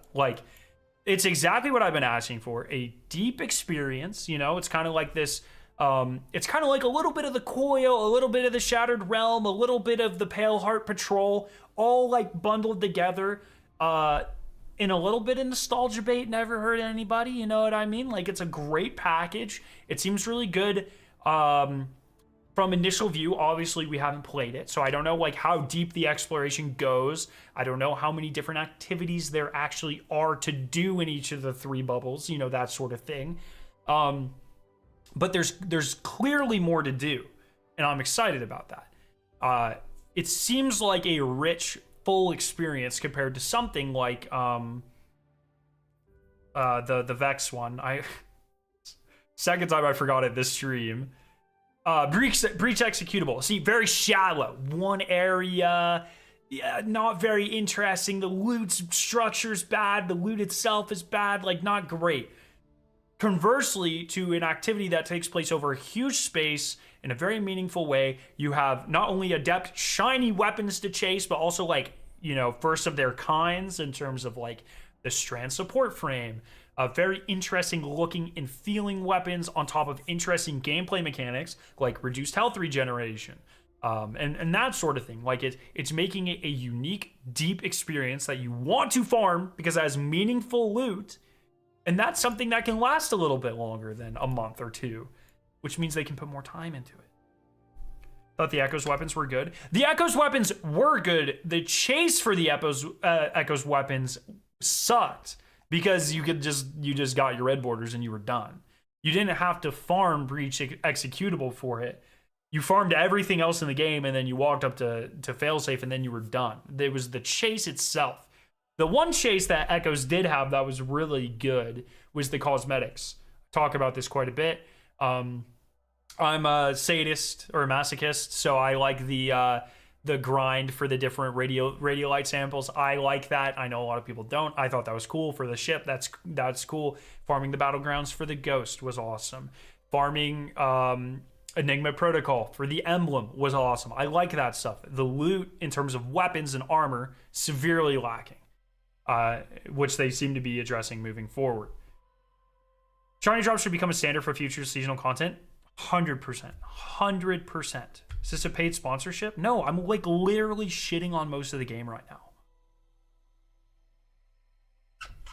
This is what I don't understand. Like, every time I point out anything good about the game, I always do in context to what comes before. You know? I take a very coconut tree approach to Destiny. And all that ever does is gets me called a Bungie dick sucker. And it's like, no, I just actually have a brain so I can think about context because I'm not a fucking idiot. It's very important. A lot of things in the last 2 episodes have been bad or not good enough. And so I think it is very important to recognize what looks good. Keep that frame of mind as we move forward into next episode. Hopefully it delivers. And then be excited about it. Give that positive feedback. I'm gonna be real, you're definitely not shitting on the game right now. I just spent the last 10 minutes talking about how fucking bad the seasonal loop was the last 2 episodes. Do you guys all have fucking brain rot? Am I speaking a different language? Cosmetic grinds were not anywhere near as good as you make it out to be. That was the one positive I said about this season. I literally said the activity sucked and the weapon grind sucked. What am I doing? Like, hello, Hoon? I pick out 1 diamond in the rough. 1 diamond. And it's like, oh, you're fucking... It's like, no! I just spent 10 minutes shitting on the episode! Are you... What? Do I not understand how English works, bro? Hoon is a Redditor, man! Like, fuck! I'm done. My own clanmates are fine. Our teammates are turning on me, bro. What is happening? I listed 99 bad things and 1 kind of good thing, and all of a sudden I'm 69ing Bungie, bro. He's just realizing Bungie doesn't pay him enough for this. Fucking so real, dude. Jesus.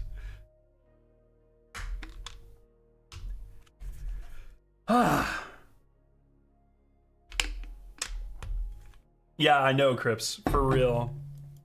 God damn it. God damn it, bro. Anyways, fucking Vaulted Glass weapons are going to be really good, which makes me disappointed because they're craftable. And once again, craftable weapons should never be top in slot. That's a rapid fire, right? Sorry, I haven't used Although I'm excited for Fatebringer. Fatebringer's gonna be good. Let me make sure. At least Destiny can call you a bigot and killed your children. What the fuck? What the fuck does that? What is that a reference to?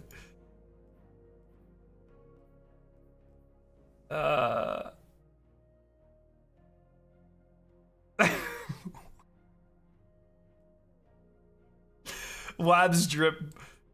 This is the anti-chemo drip. Oh, fucking hell. Is it, do I even have that sniper? I actually, you know, I don't think I do. I deleted it because it was bad. Oh, never mind, I got it. It is rapid fire. Hey, they put some hot perks on that. It's kinetic too.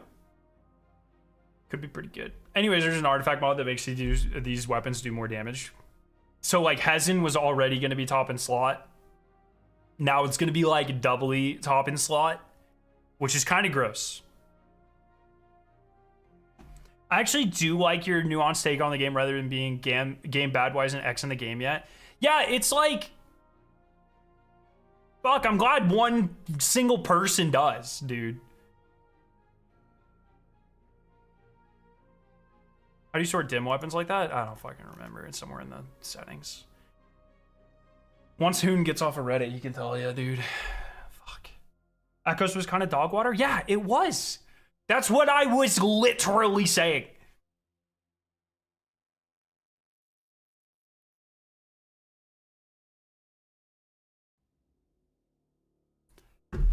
I don't even want to fucking play anymore, dude. You guys got me like so worked up. This shit's cool. These perks are cool. Took me out of it.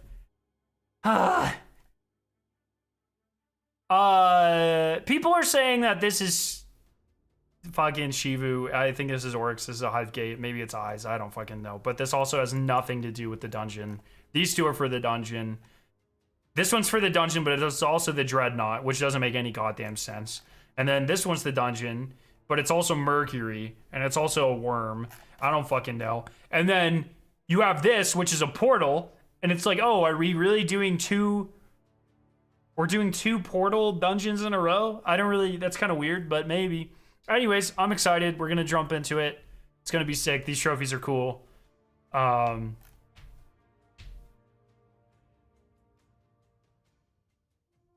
Read the artifact mods? Bruh, why? So you can fucking roast me for saying, oh, that's good.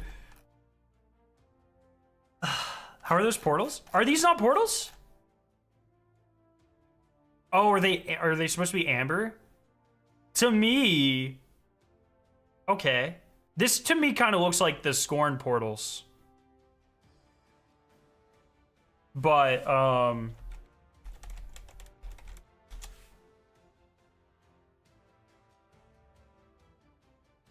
I find a picture of a Scorn portal?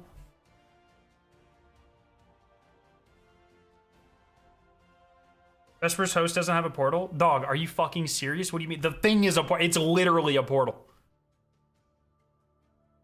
The thing. The thing.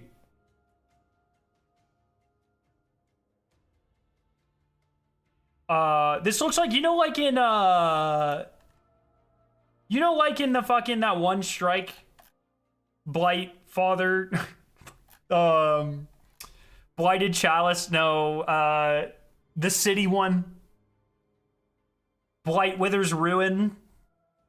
What the fuck? The fuck's it called? City of Blight? City of Blundered? What is that shit called, please? Birthplace of the Vile?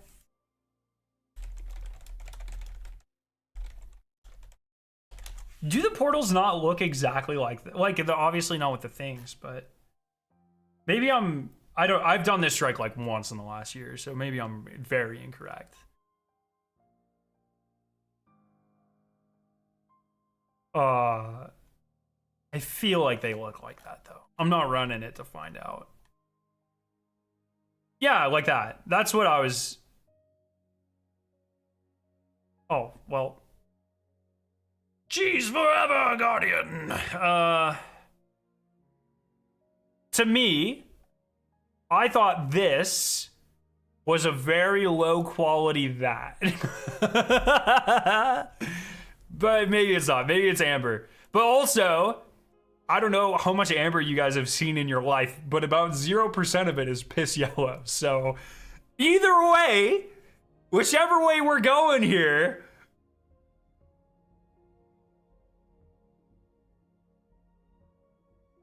could be an egg. Could be an egg. I just feel like if it was a worm, like you can. I don't know if you guys like. I work with plastic, right? Like I'm a plastic chemist. Okay, I injection mold. I do like all that stuff. Most plastics that you would injection mold with, they're amorphous, so you can see through that. And they're not like most plastics. If you're using like traditional catalyst system, they yellow as well. Like you could just take like literally normal without any plastic without an antioxidant, and you put it into an injection molding machine and you make this, it'll be amber color. It'll be the correct color. You don't have to add an additive like that. Like if I just take like PET extruded no oxidant. Can I Google that?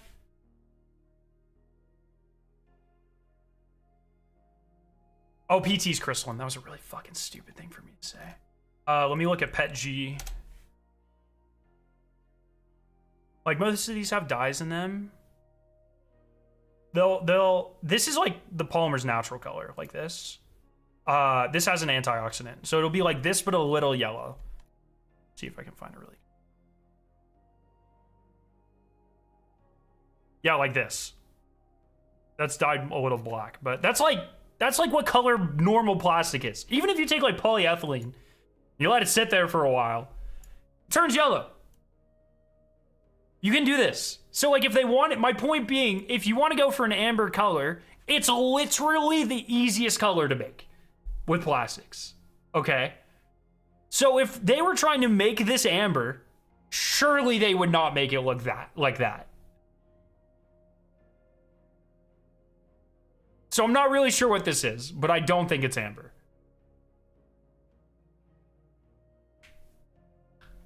I think it's a portal. I think this looks like a portal, dude. The structure is kind of weird, I'll give you that. Like the framework there, the minion eye. Oh my god. Bro.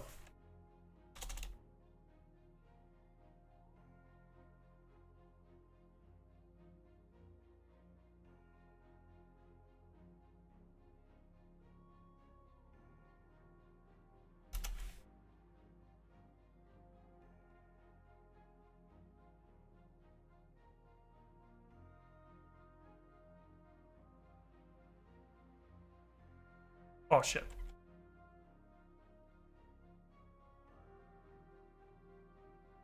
Why are there no high-res fucking minion pictures, dude?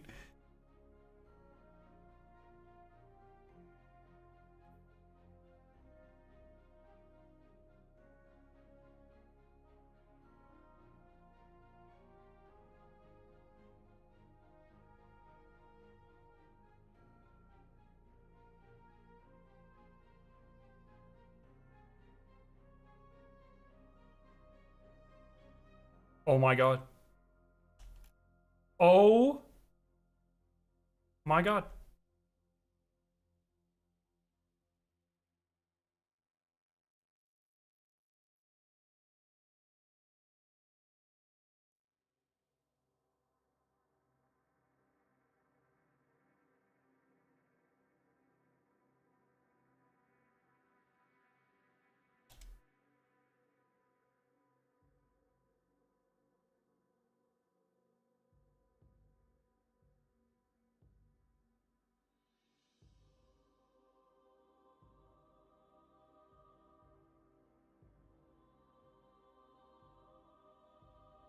Chat, let me cook.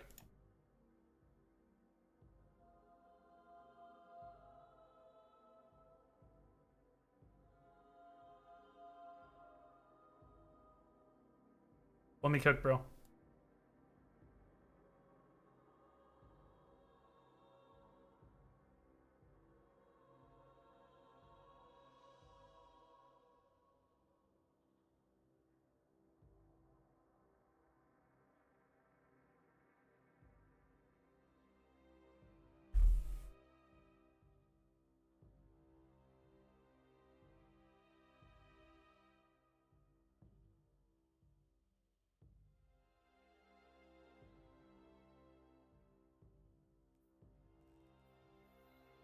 I'm happy.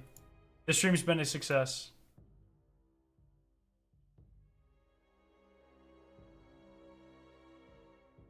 You mentioned the emblem being on Mercury? Oh, sorry. I thought everyone knew this. Oh,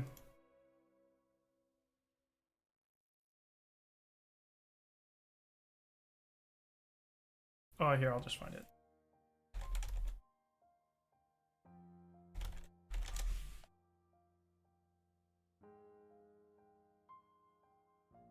So the emblem is a screenshot of Mercury when the pyramids were there.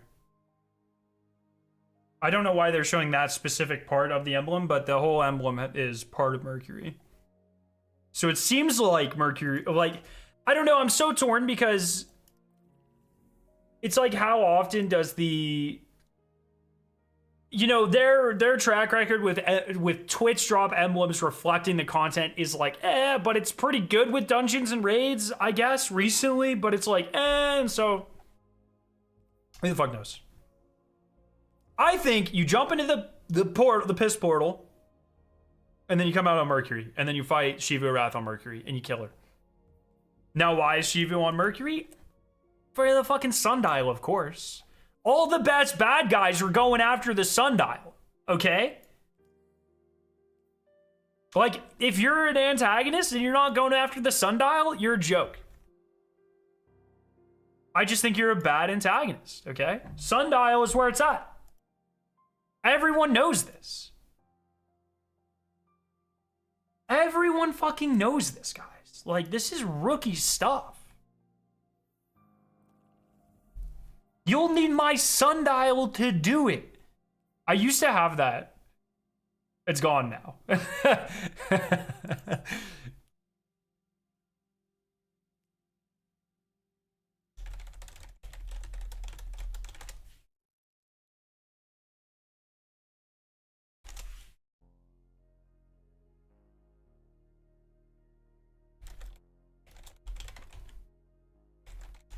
Who's ready for the banger?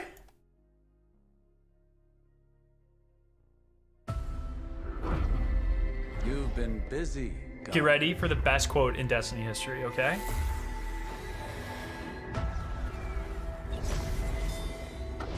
When you slew the Undying Mind, you changed the course of history.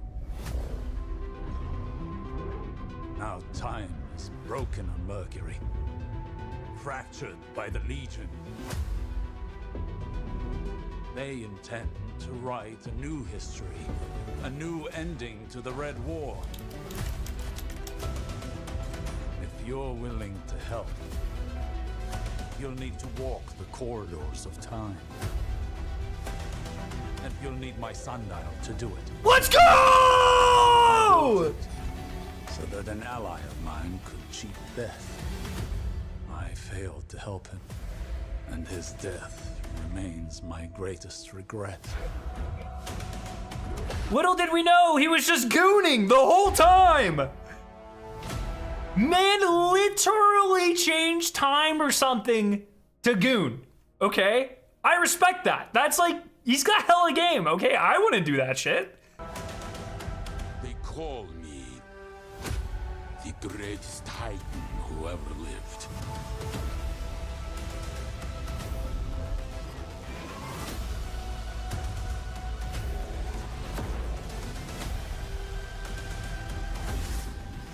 Bro, Bungie's trailer team has always been so fucking goated. Is this when they introduce champions? Were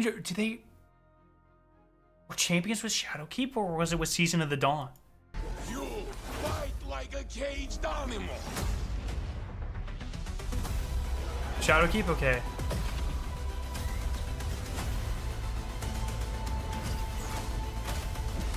Triple down. Why, your light is savage. Oh, the freaking new light destroyer, bro. You guys want to know what literally did more irreparable damage to this franchise than anything else? This fucking gun. Because fuckers would sit in the Cosmodrome with this and friendly fire new lights for hours. This is the reason Destiny is where it is at right here. And like none of the community knows it.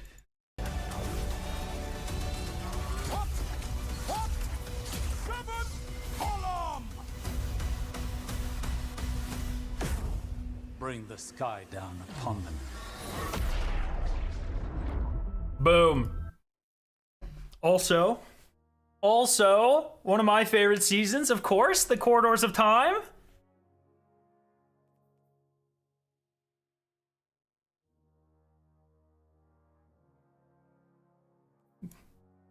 But you'll need my sundial to do it. I should get that in like really fancy, girly cursive around my tattoo. You'll need my sundial to do it. What the fuck am I doing? You have a tattoo? Yeah. I for the longest time have wanted to turn this into like a half sleeve, but I keep bitching out on it. The artist I like is all the way up in Wisconsin, and you have to, you know, I've just never committed to it. Remember when we had that live event watching the Almighty at the snail pace? I remember. I'm gonna tell this story because he doesn't play the game anymore.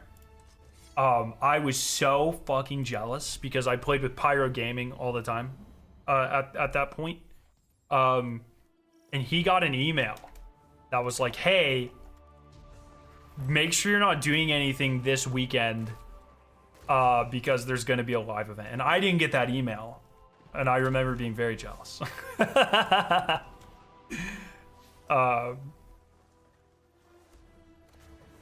Yeah. No, I just hit 50,000 subs because I hit it in Dawn. Pretty funny. And Dawn was the Empyrean Foundation as well, right? Did Dawn have Corridors of Time and Empyrean Foundation? What the fuck?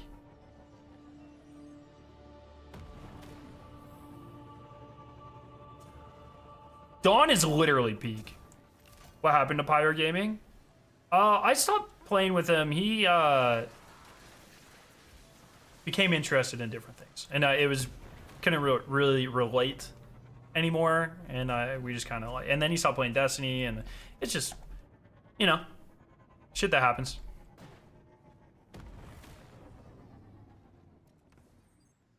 Dude, I fucking miss Empyrean Foundation. Welcome back.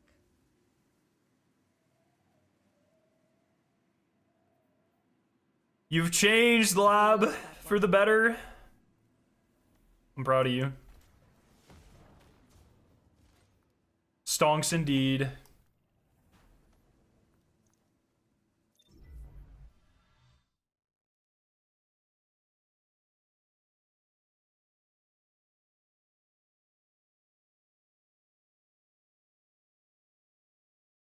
God, man, that's what I miss so much. What is the last? Look, man. Oh, it's the comic book shader. I was so confused. I was like, what the fuck is that shader? You know, people have their opinions on Luke Smith, whatever, but I'll tell you what. Luke knew how to get the fucking community going, like in game, or at least his. Here I go doing the Reddit thing, attributing everything in his period of game director to him. But you know, Luke Smith's era in Destiny was truly when they captured the in-game hype levels the most. Now, is that partially because that's when it was still new? Yeah, absolutely. But live events, community puzzles, these sorts of things all-time peak and just have never returned since. Yeah. And it's just like the ability to use your game as a marketing tool for itself and drive these huge community moments in game. That is so powerful. And it is something that I have been preaching forever. This is the sole reason that Fortnite is as popular and has made it as ludicrous amount of money as it has.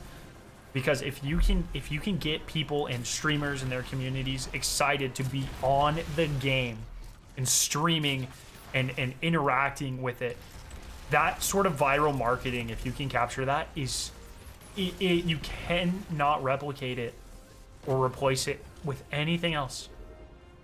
We kind of do it with dungeon races, we kind of do it with raid races, but the idea of like the whole community being like, what the fuck is going on? Once again, I brought this up earlier in the stream, but like Mr. Awful Waffles doing his little thing, scavenger hunt ARG thing before Black Ops 6, mobilizing literally his entire community and juicing the algorithm, getting him going into Black Ops 6. But like that sort of thing, that is peak marketing at this point in social media and society as it exists right now. Oh, why the fuck am I running the Lost Sector? God damn it, I'm on autopilot. That is peak. And Destiny has a lot. Do I think that's the only reason Destiny has been going down? Has lost things over the years, population and stuff? No, absolutely not. But that sort of thing helps the longevity and the sentiment around your game so much. The puzzle I remember the most was the Black Armory one in the corridors. Yeah, Niobe Labs. And so it's like these sorts of things, they're so ingrained in gamer culture. I really wish I was well, because I would just skate over there.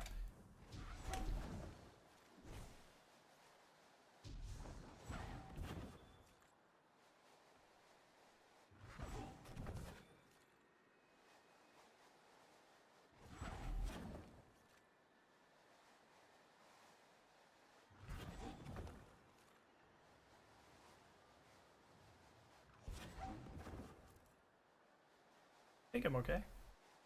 You guys want to see the Uber strategy? Watch this.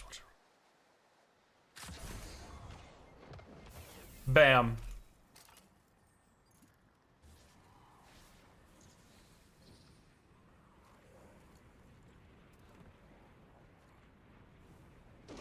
Oh, I was like, did they fix this?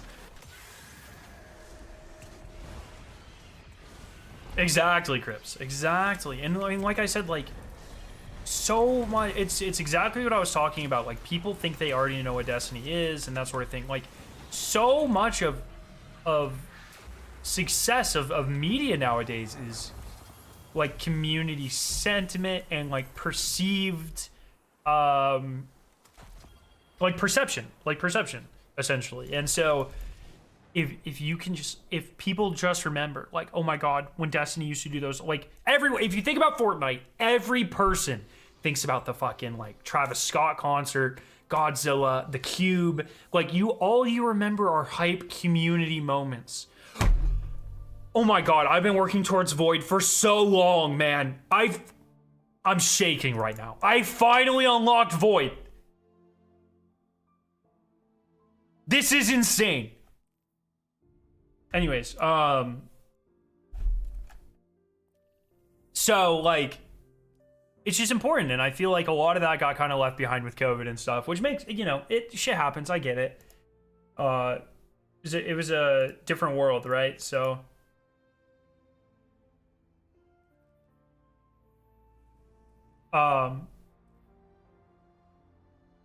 and I think like Bungie has made a lot of really great steps as of late to start working back towards this again. Small community events.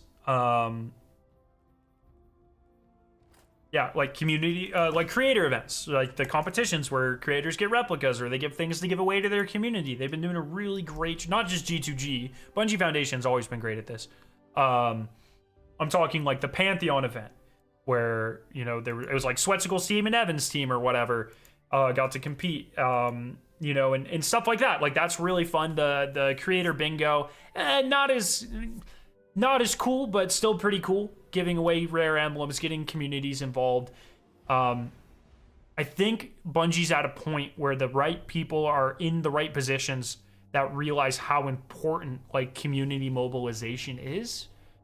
And I think we're just like, just need to take one step. Big puzzles. Come on. You know what I mean? Live events. Come on, let's do it.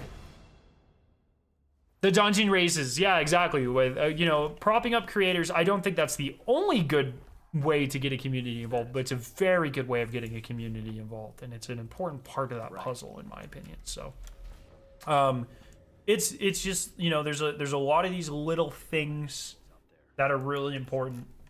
And it all goes back to community sentiment. And they have a long way to go to get back, but I think they have been trending better. Isn't Pete Parsons still there? Pete Parsons has like nothing to do with the day-to-day operations, man. You know what I mean? Like, Pete Parsons sets a budget, you know, fucking says, hey, we are or are not pursuing like this thing. You know, Pete Parsons and the exec team will make decisions about like, what games are we pursuing? Well, you know, what it does the, you know, I'm sure they hear proposals for like content structure and delivery for Destiny, and then say like, oh yes, our shareholders will love that, or whatever, you know, or Sony will love that. But like, CEOs don't go like in the, you know, he might walk around for lunch every once in a while or whatever, but he doesn't do the work. He's not there leading teams. He's leading a team that leads teams that leads teams that leads teams. You know? So could things like a culture problem be stemmed back to Pete Parsons? Yes. Could things like investment problems or like the direction of the studio be tied back to Pete Parsons? Yes. Things like live events, things like that sort of stuff, I highly, highly doubt that has anything to do with Pete. It's just like, you know, I work at a very large company. My fucking CEO is barely ever in my state, but it's like, you know what I mean? CEOs are like almost never experts in what they're doing or like what their company does, you know, or especially like up-to-date experts or like, they're not down in the trend. They're just like fucking marketing majors or psychology majors or whatever, usually born rich, just doing their thing, fucking making fuck oodles of money. Here comes you're defending Pete. Oh god, catch me dead defending like literally any 100 millionaire. What do I think Pete makes that much money? I don't know. Well, surely, I mean, if Bungie, yeah, he's worth over $100 million, I'd bet. Literally, there's a certain net worth where once you hit it, dude, could be the nicest fucking person on earth, but to accumulate that much wealth, you did something. You know what I mean? So that's kind of where I am. So absolutely not. What I'm saying is, you know, the appropriate ways to blame like an executive team are like, okay, investing in 20 side projects, you know, gummy bears, fucking payback, fucking like all the incubations and stuff. That is almost certainly the exec team saying, hey, we want to be a a three title studio. We just made all these investments on a larger studio upgrades. We're expanding the number of people in the studio. We're making all these promises about how much money we're going to make to our shareholders. That sort of thing, that's exec team. Higher picture level. Specifics almost certainly run through 3 levels of leadership before they ever get to the exec team. It's just, you know, I'm sure there's team leaders that run up to game leaders that run up to like business level leaders. And it's just how it works, you know? I think a lot of the Destiny community just hasn't ever been in a situation like that. And you know, I think it's just important to keep that, like, are there things that the exec team at Bungie can be blamed for? 100%. you know? But it's not like deep dives are bad. It's Pete Parsons' fault. You know what I mean? Wonder if parts of Payback will be seen in Destiny 2 at some point. No way the removal to work on that project. I don't think it was like actually... The vibe I get was it was all conceptual. Like, I don't think they had any like in-engine stuff. I don't think Payback was like made at all. How do you think they'll do the new Pantheon? I have no idea. No idea.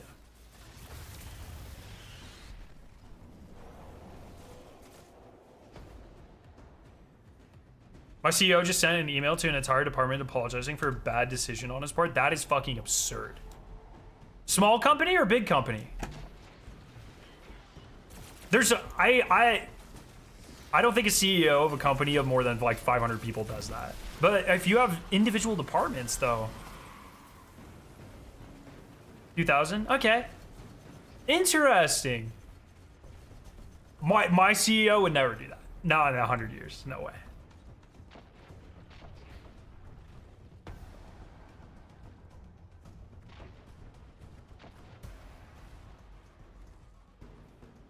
It's just like, you know, I think it's important.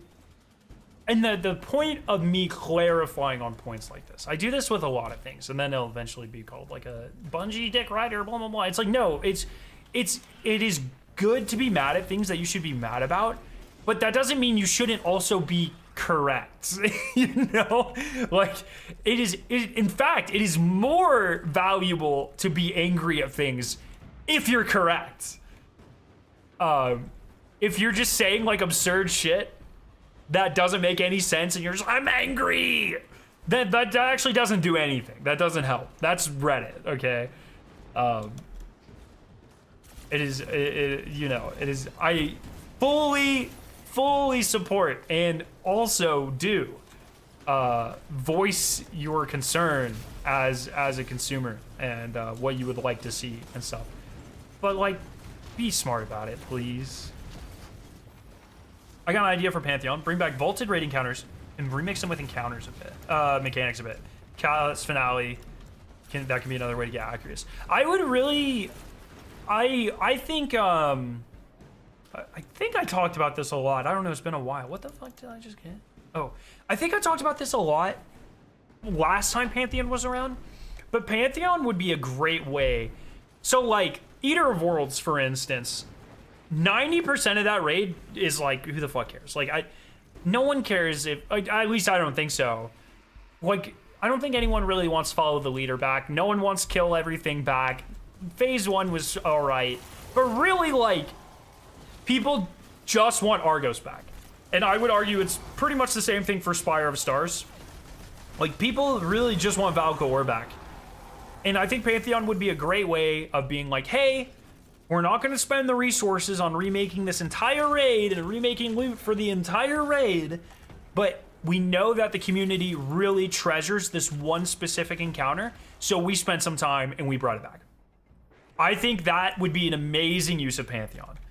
You know, it's like, hey, instead of spending the time this year only, you know, remaking Eater of Worlds, you actually get Valkor and Argos back as part of Pantheon. We hope you enjoy them. We redid their mechanics a little bit. We added a little bit more. And there's cool themed loot because it's in Pantheon. I think that'd be cool. You know, I think I would argue Scourge, like, I know people like fucking drool over Scourge. I think Insurrection Prime was like really the only notable part of Scourge. And the Sparrow encounter as well, but first and third are like, I would like to see, actually kind of the same with Crown, just third and fourth encounter of Crown, you know, like,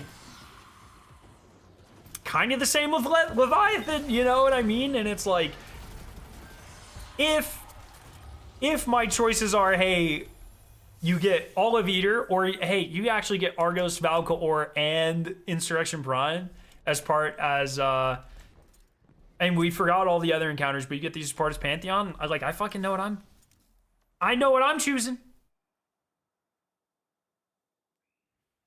Personally.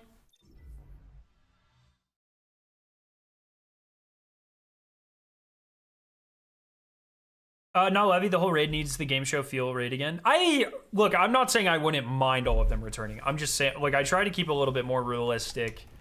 Like, look, at this point, the reality is we're probably never going to see any of that shit ever again, to be honest. You know what I mean? Best case, you know, like, my perfect world, we get Leviathan back, but it's, like, disciple-ified. So even though it doesn't make sense in any lore or whatever, we get Callus as the disciple. His encounters reflected or updated to reflect that. The aesthetics got like the egregore nightmare thing going on. We get new mechanic. Like, that's my perfect world. We get to see, like, actually see Callus and interact with Callus in his disciple form. That's perfect world. That shit's not happening. We're not even getting the regular Leviathan back. You know what I mean?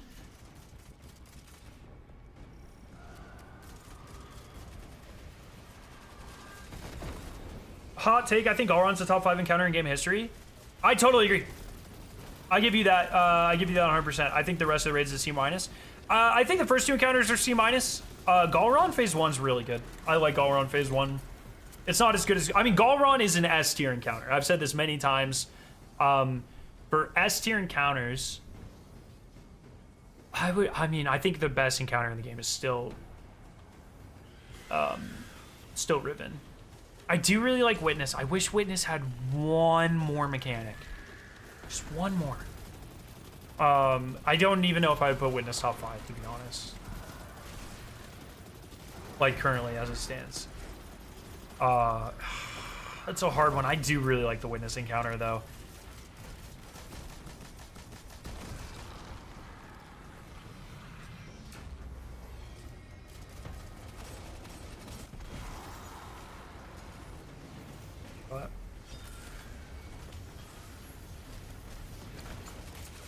This might be hoping, but if the game gets a better spot, I can see most of Destiny 2 raids coming back.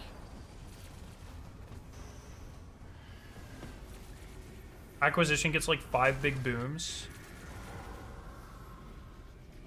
Acquisition. You guys really like Acquisition on the Hoon. Acquisition's first encounter of Vow, right? Like, I feel... Is it just because of the music? Like, okay, I feel like... Okay, I will give you Acquisition is maybe... top 5 non-boss encounter? I don't think it's a top 5 encounter. I like, honestly, is there an encounter that's top 5 for me that's not a boss? Maybe Siege Engine, just because of how unique it is. But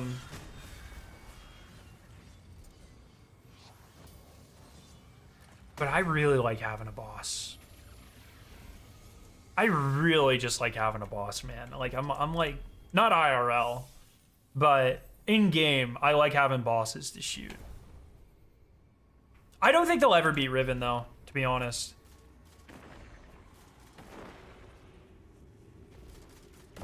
I know it's not a raid, but I think Final Boss of Warlords Ruin is really well done, especially for as it's balanced for 1 to 3 people. Like, I love the flow of mechanics in that dungeon specifically. Like, same with Ekthar. I think Ekthar and Ghost is really good as well.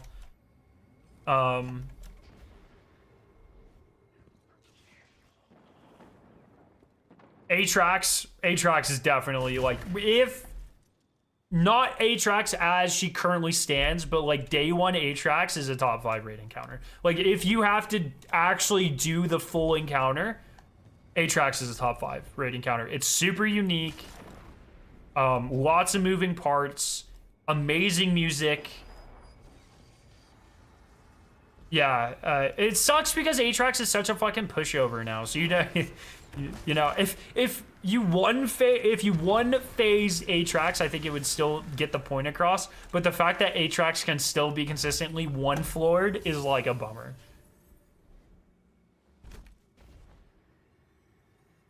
Puppet and Hefned are really... Look, Puppet would be a way better encounter if it wasn't so fucking long. Like, the setup. If you only had to do one side of Puppet, I think Puppet would be a top 5 encounter for me. I still really... Like, I will take... Puppet's up there. It's probably top 10. I really, really, really love the idea of a variable length damage phase that you extend I wish it was a bit more, like, I wish you could master it a bit more. Like Rolk. Or sorry, like the Witness. Is Witness a top 5, man? I don't think so. It's just such the vibe. Witness has everything. It just feels a little mechanically light. That's literally it, man. What is Puppet? Puppet is Vesper's host. Herald of Finality is probably one of my favorite encounters in the game.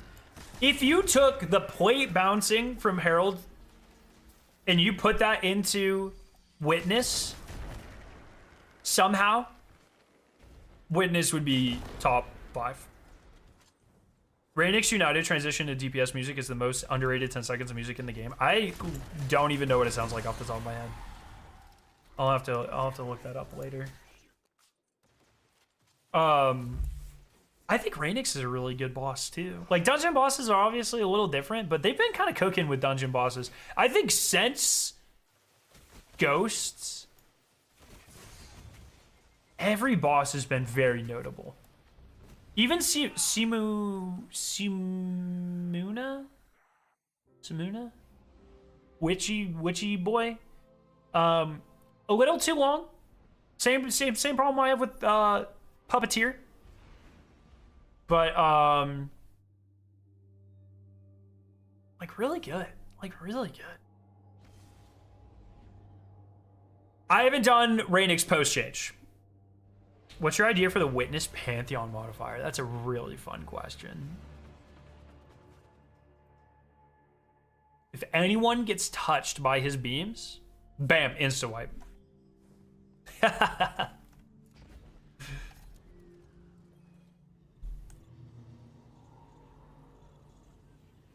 I'm trying to think of like what raid encounters. What if I said our top 5 for sure? Yeah, Galron, Riven, Aatrox.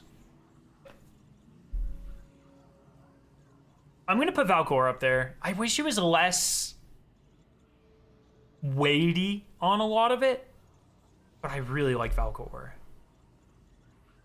And then maybe Argos.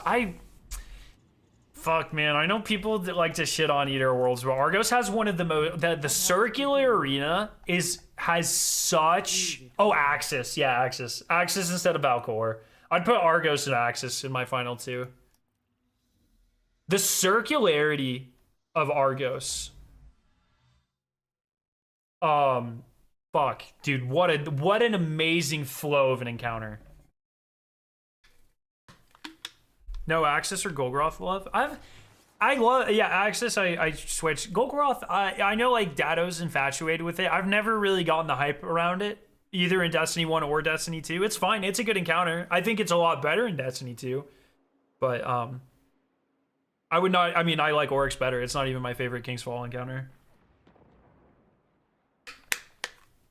Rolk is on God the most overrated encounter of all time, dude. I'm not saying it is bad, because I think it's fine, and I really like DPS, but the first half to 2/3 of Rolk is literal resident sleeper, dude. The entire input symbols phase is I'm asleep at the keyboard drooling like an idiot, like, because I'm asleep. Like, it is so boring. But the DPS is goated, yeah, but there's like, we are at the point where there are so many better encounters with better DPS phases that aren't boring as shit for the first half. Rolk is Caretaker, infinitely better than Rolk. Acquisition, better than Rolk. In fact, I'm gonna fucking say it. Rolk is the worst encounter in Vow of the Disciple. Fucking clip it and ship it. Okay?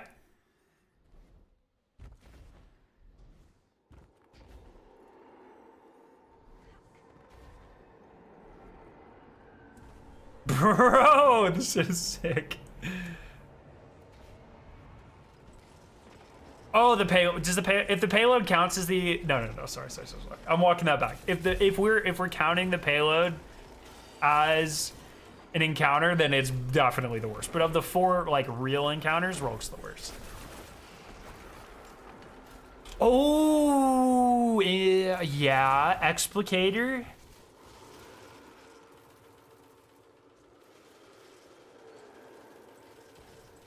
I might.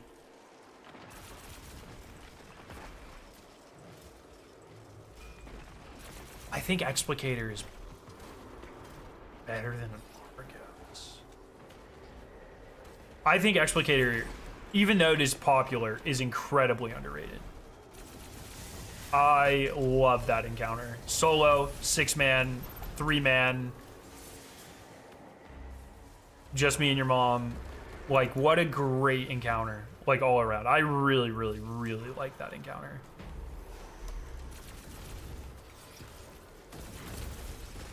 Atheon gets respect for saving the franchise at launch? Nah. I don't do that. I don't give pity points. When people are like, oh, yeah, but think about how good Vault of Glass was for being the first raid. It's like, yeah, it's the first raid. If you have to qualify your pick, then it's not good. You are admitting defeat.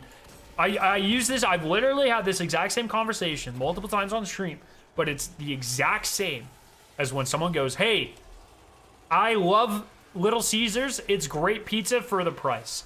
The moment you put that for the price, bam, can no longer be the best pizza.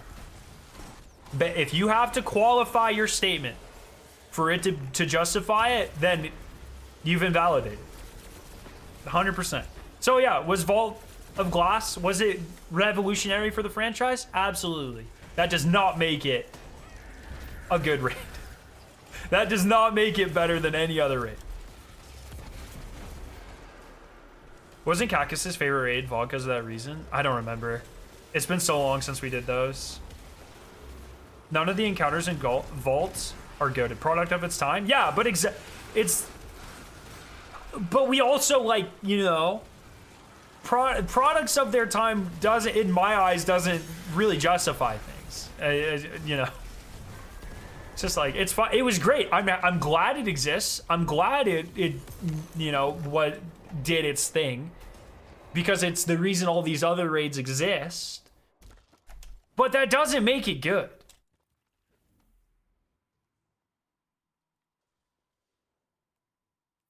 You know, comparatively to everything else.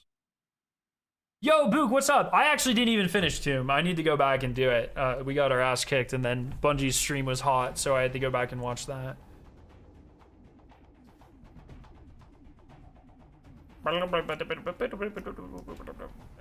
It's not this one, right? It's Revelation is the one you don't do. I'm lazy, so I'm gonna fast travel here. Wasn't Wish the longest to get completed first? No, Salvation's Edge. So, Scarrow, you're saying, wrong form of your, it isn't impressive for a 6-year-old to do high school level math because it's not university level math? No. That's literally not what I'm saying. What I'm saying is, algebra, it's cool. And it's the basis of what we build a lot of our mathematical principles on. But just because it's one of the simplest forms of math does not mean it is one of the best. There are much more beautiful forms of math. I was trying to work within the comparison you gave me. Kind of shit example, but it's the best I got. I could do better with science. Crota's End Destiny 2 undoubtedly has the worst opening encounter. No! What? Oh, are we just gonna sit here and pretend that Crown of Sorrow doesn't exist, bro? Do people really hate lanterns that much, actually? Abyss is mega fucking awful. I mean, it's not that bad. I don't know. When we were doing, it's actually worse 6-man than it is like low man though. I'll give you that. But like, if you know the speed strat for like 3 people, it's not bad. But once again, I just did the thing where I qualified it, right? So I kind of invalidated it. But I definitely don't think it's the worst. I would say First Encounter of Crown is probably the worst thing I've ever done in my entire life. I'm guilty for having even played it. Oh, gee, PTSD? That's fair. That's fun. I respect that. From my position of privilege, I see you. Crown's first encounter only problem is it takes time, which you can speed up if people don't want to admit it. Crown's only problem is even if you speed up, it's still boring as shit. Time is a factor, yes. But also, it's boring. And that is another factor. Bungie encounters always flop when they require the mechanic to be done 4 times. Yes, dude. There's not a single mechanic I can think of off the top of my head that has, like, not a single encounter in Destiny history has benefited because you've had to do something 4 times instead of 3. Can anyone think of an example where an encounter is better because you've had to do it 4 times?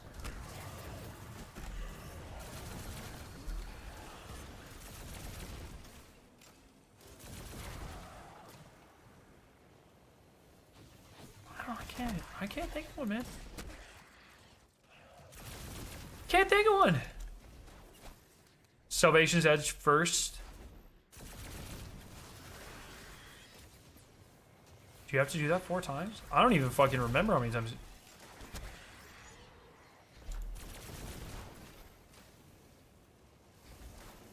Do you have to do that 4 times?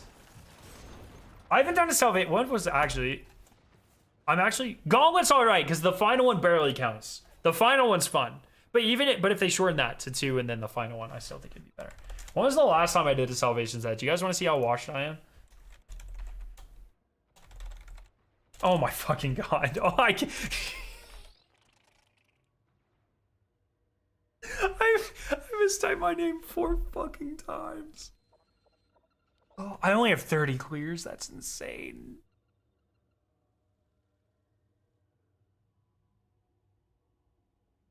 Oh, this was a fucking, sorry. This was a checkpoint. 14 weeks ago. October! Oh, this is also a checkpoint. Oh my god.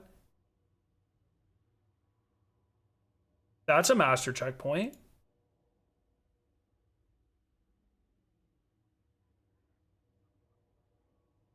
That's a master. The last full Salvation's Edge I did was a master with every challenge, I believe, on July 23rd. What?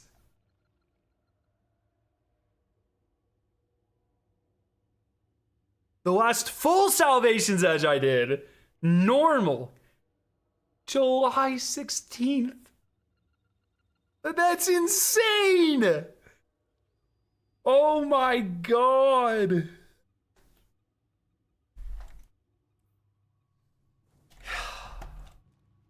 Test your knowledge through the Verity simulator? There's a Verity simulator?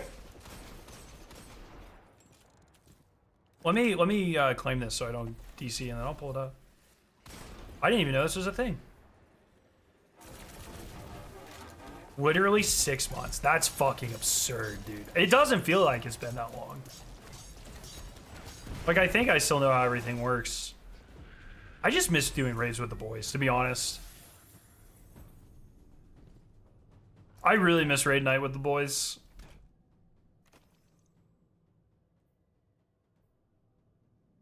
Okay, shape call-outs. Alright, so I need to take, shape straw, kill F9. Okay, circle. I didn't take circle from this guy. I'm going to pick this up. I'm going to just dissect that. Okay. Triangle. Okay, I need to take triangle up from... I need to remove it. Boom. Okay, so this one's good. Kill right knight. Square. Need to take square from this guy. Kill ogres. Kill left knight. Circle. No. Triangle. Pick up. Wait, is it good? I think we're okay. Yeah, it's good. Oh, that's what this means. We're fucking back! Bam! Just keep resetting it until it gives you, Oh, the god combo. Okay, here we go. Bam. Who's ready? The worst one. You have to do 3 switches here. Bam, bam, bam, bam, bam, bam, bam, bam, bam, bam, bam, bam, bam, bam, bam, bam, bam, bam. What can I say? Once you got it, you never lose it, baby. It's like riding a bike.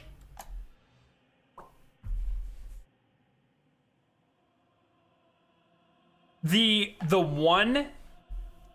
only raid mechanic that I can think of right now that always fucks with me, like after not doing the raid for a long time, is Vault. In Last Wish, I always forget if someone calls out their symbol, if it's on your left or right, if that call out is for them or it's for you. I always forget that. And like off the top of my head, I'm pretty sure it's for you.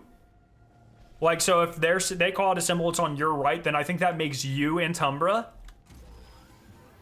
But I have definitely not wiped, but like died a couple of times after not doing the raid for a long time because I just forget that. And for some reason, I always have trouble like remembering that.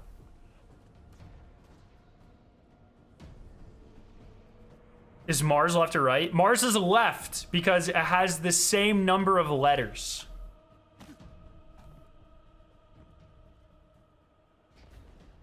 Mars and left both have 4 letters.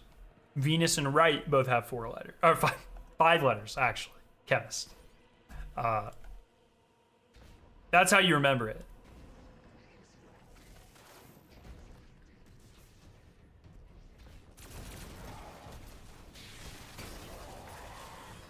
It's a trick question. Mars is down bird. Oh, Jesus. Fucking center Mars, dude. Men were made in center Mars, let me tell you.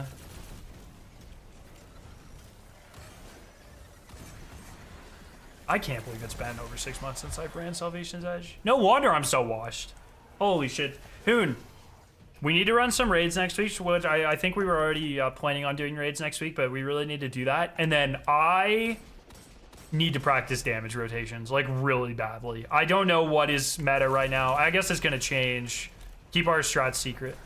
But like, if there's any sort of DPS rotation that I might need, I'm going to have to... I'm crash coursing you hard. Good.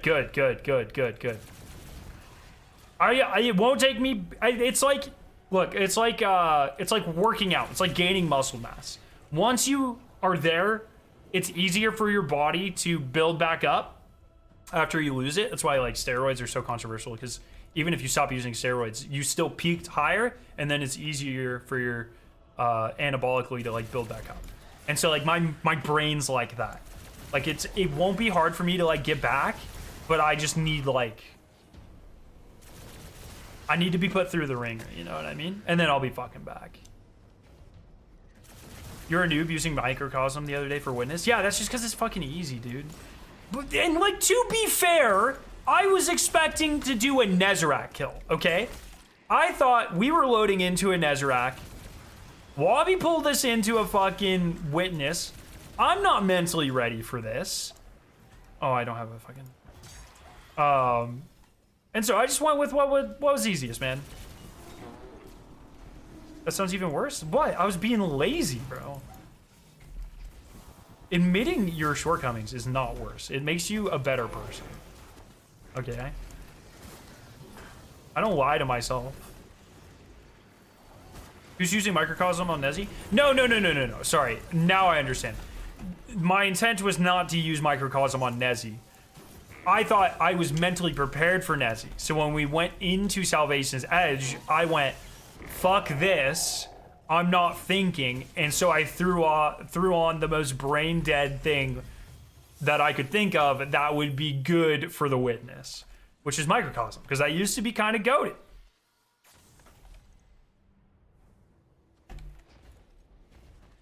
No, my Nezzy, I just use chill inhibitor on Nezzy. Yeah, because I don't know what witness meta is now. I just showed you I haven't ran fucking witness in 6 months. I don't know. It could be like literally sneezing on him and waiting for him to get fucking COVID-22 and dying. I don't know what the witness is weak to. I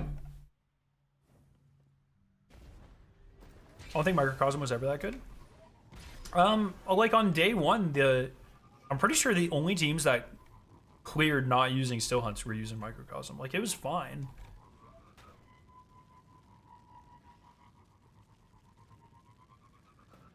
SCPS is technically still hunt.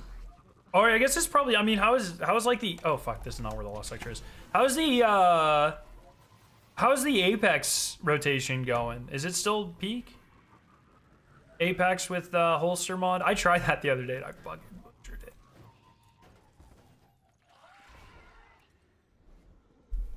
Who's up running Vexcalibur and Heresy? Hell yeah. Still top tier? Yeah, of course. I mean, that makes sense. It's hard to nerf shit like that, right? Like, they'd have to really fuck with, like rotation timers or something. How long holster takes to activate. Something like that to get rid of it. Euphony still clears. Yeah, people did tell me after the stream, or after the clear, that Whisper's the non-hunter option.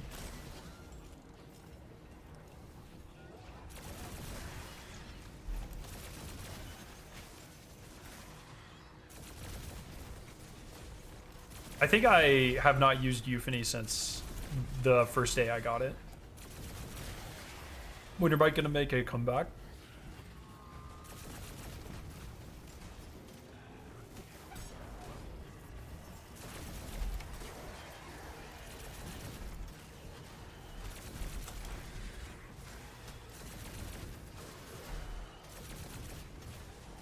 Oh, Hoon, did you respond in our Jordan chat?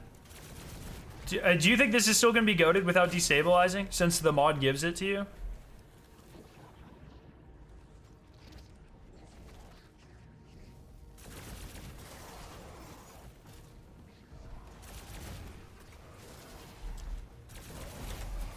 I think so. Cool. Yeah, I guess it kind of depends, but especially for something like the dungeon where, you know, it's probably either Taken or Dread. That means there's a bunch of Thrally Boy running around. Like, even if it's 3 kills to activate, which I kind of doubt, but even if it is, it'll still be so easy to hit. And then it just kind of fuels itself, right? So, you're using a glaive? Oh, no. Hoons really saw that emblem and said, no thank you.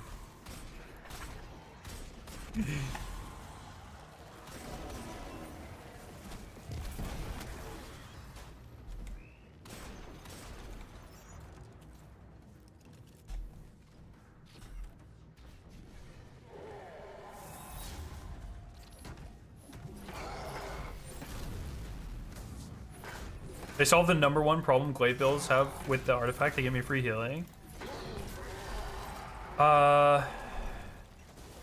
Do glaives don't get like buffed by like synthos or anything, do they? Or do they? Or are they changing that?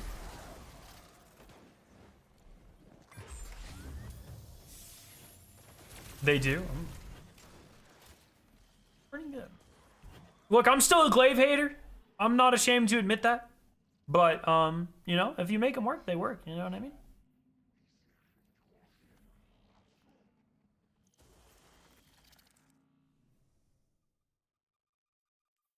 I reserve my right to be a little hater when it comes to glaives. I think that's a fair reservation to make. I think that's totally fine. Winter Bite fully optimized is the 9th best single DPS weapon in the game. I can hear it. So I'm at a point in my life where I don't know if 9th is good or bad. Because to me, that seems like bad. But I don't know what point you're trying to make there. When is the fundraiser for the kids? Oh, it's going on. Holy fuck, I totally forgot. It is still going on. It's right now. You were sucking off the glaive in the Witch Queen reveal? Yeah, that's why I'll always say fucking immediate reactions are not reflective of like what comes, especially years after them.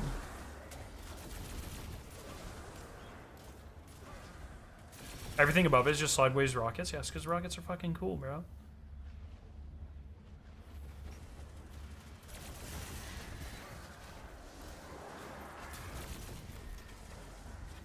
What are we at? I haven't even checked Tiltify in a while. I don't know how much money we've raised.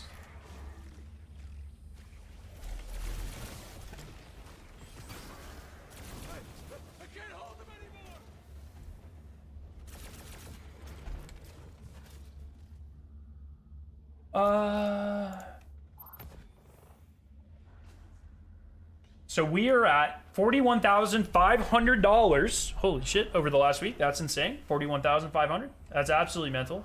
Fucking Crips, if he's still in chats, that's 63,000. Jesus. I'm glad they gave you some emblems, dude. That's well deserved.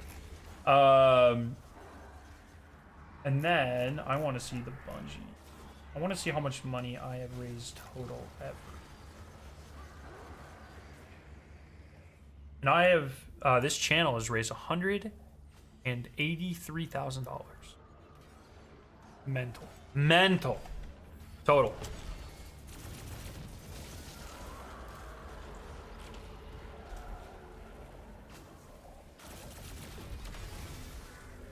Mental, dude.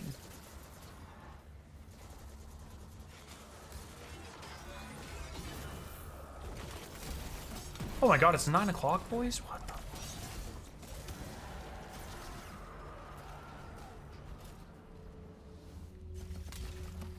So, Hoon, I'm thinking for day one, if possible, I think we should hold the bounties off and try to get all this seasonal challenges done in a couple Pathfinders if possible. Like, I'm not sure like how fast we'll be leveling up in the season initially. But if we can do a bunch of the seasonal challenges before we hit our well rested and spam that first and then turn in bounties, I'm wondering if that might be the better approach. It sucks that XP is broken in a way that it's good, but it's so hard to test. And it's like, it's all just conjecture, you know what I mean? Like, I don't know what the best way to break it is. It's clearly broken. And I think Pathfinders is a really, I mean, they give so much XP, you know what I mean? 40k a pop, not including the daily or the little bubbles. So, you know, every Pathfinder is giving you 60, 70k unboosted, I think, something like that. And then it's just like, it's an absurd amount of XP on top of everything. We're using Destiny recipes now.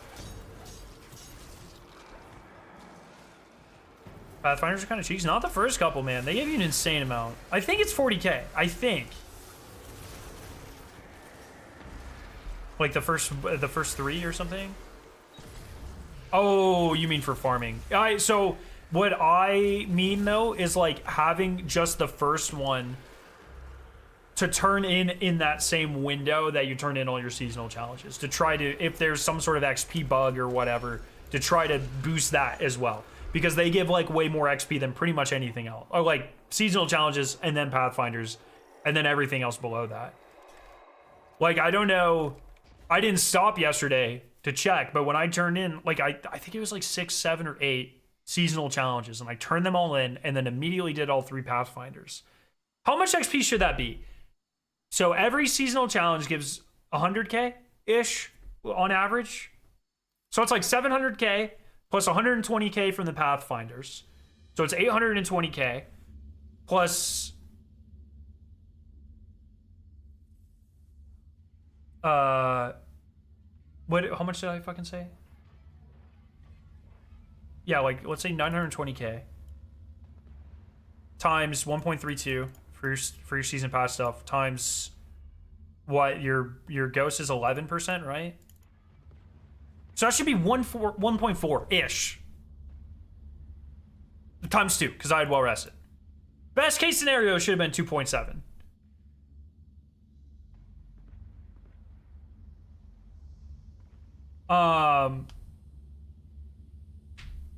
but I got 4.7 million XP. Where did the other 2 million come from?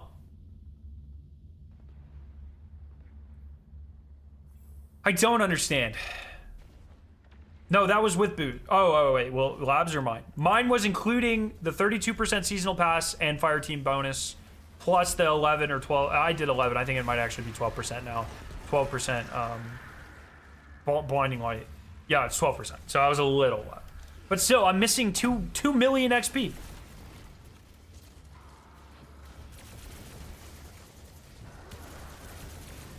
Where does that come from?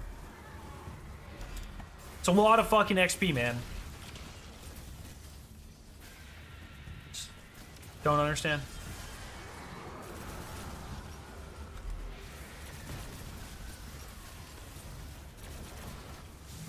But it helps, you know what I mean? So, but if there is some sort of weird system where you can just like, and that's it. That is if.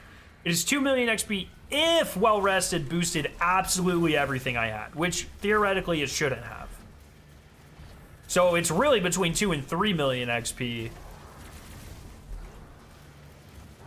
It's just like, what the fuck? How do we, if we can find a way to abuse that, you'll have the whole artifact day one.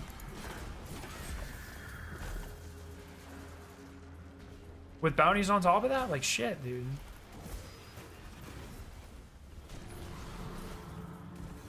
It's usually 45 pass levels for the last column. So that's what, 4.5 million XP. So literally 6, 7, 8, somewhere, however many I had, let's say 7 seasonal challenges plus 3 pathfinders got me enough to boom. If levels are still 100k each, which they used to be, I don't know if they still are. That's a lab question. But that literally means I turned in enough to get all the way to the last column in one go yesterday. It's just like, that doesn't make any fucking sense.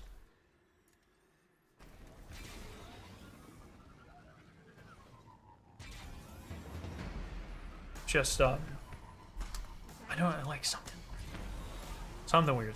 Something weird is afoot. This is probably the worst weekly bounty. I fucking hate this one.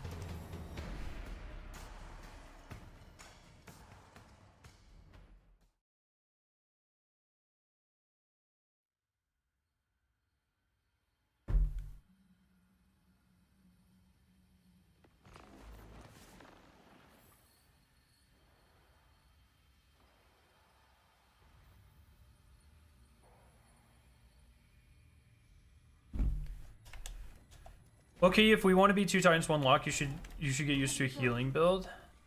What? Like fucking speaker sights or what? What sort of healing build? Because they're nerfing the shit out of that.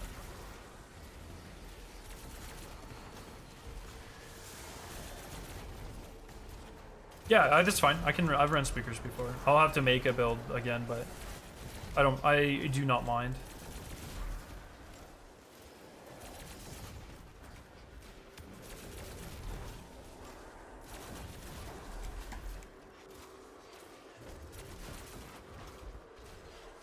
Do you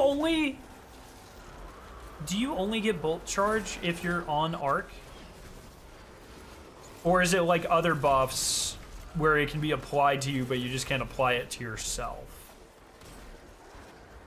Like, I can get amplified if I'm not on arc, right?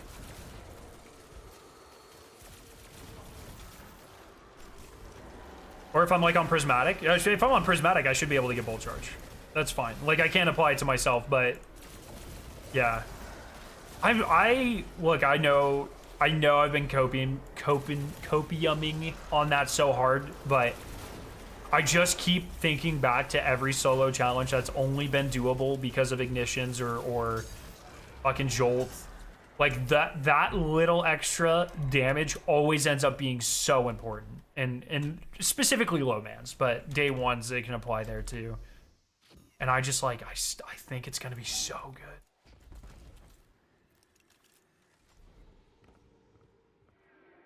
There's a new perk that gives bolt charge. Yeah, that's a good point. I'm thinking, well, if they're on Titan, if one of them's arc, then I think that starts. It gives you bolt charge from nothing, right? Or do you have to have bolt charge first for the barrier to give it to you?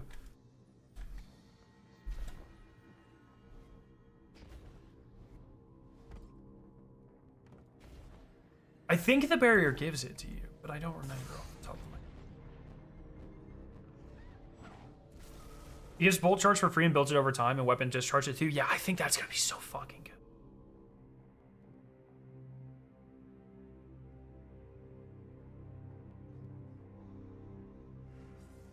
Yeah, so Lab sent me the full requirement to get all 12 artifacts. Thank you, Lab. It is 4.025 million XP, so less than 4,100, or less than 4.1 million, excuse me. So that's right at, it's like level 40 in a little bit. But if XP is as fucked as it is, that's easily doable. Easily doable. So,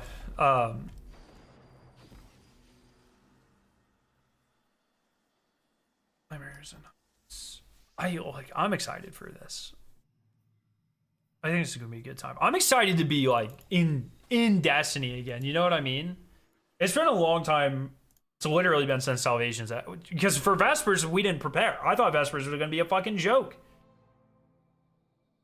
so I didn't prep at all.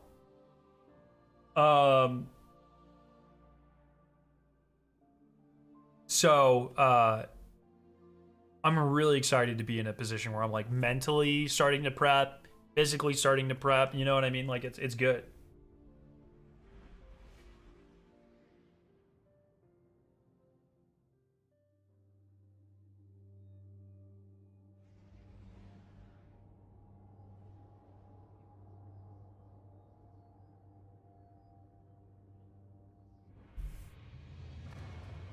I've made like 4 or 5 builds in anticipation already. That's what I miss, dude. Like, believe me, I don't like being washed in Destiny. You know what I mean? Like, I hate logging on and like, my brain is, I haven't had to think about content in 6 months, so I'm bad. Like, I fucking hate that. You know? I love having a reason to be at the top of my game. And, it's really unfortunate that that's starting to become more and more scarce. But I'm excited for it back, you know? You should try making builds. They're fun to come up with. Well, I mean, I have that. It's just all bolt charge. It's all up here, man. No build, only bolt charge. And the fucking, look, man, I can already tell you, I'm not taking Arc or Prismatic Warlock and this shit off next season. My version of making builds is, what is the one build I can use for the next 3 months? And usually that's, well, whose build can I copy for the next 3 months? Actually, realistically.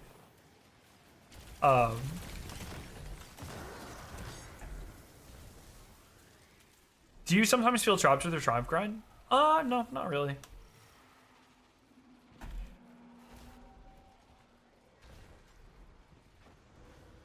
I do sometimes feel a little trapped with guilds. I will say that. But not enough to make me stop doing them. But there are definitely times where I'm like, fuck, I really, really, really don't want to go guild, like, dredging again, you know? But if I like, loathed it, I just wouldn't do it. Like, it's not, you know, I'm not, like, forcing myself to do this. You know?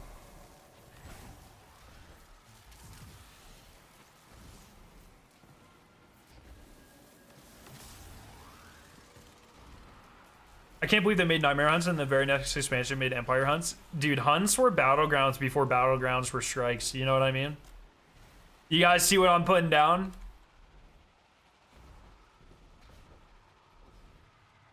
No, I did not hit Ascendant. We tried a couple nights ago and I was playing like utter dog shit. So I was just like, appreciate you, Babs. Appreciate you, Jordan. I'm not about to waste my time. Or, sorry, excuse me. I'm not about to waste your time. So no, I probably won't hit it. I'm like, if I have time, I might solo queue some or whatever. Like, what am I even at? But I'm just shit, man. It's just like, I waited too long. I've been playing. I waited too long and I play too poorly right now. And it's just like, see you.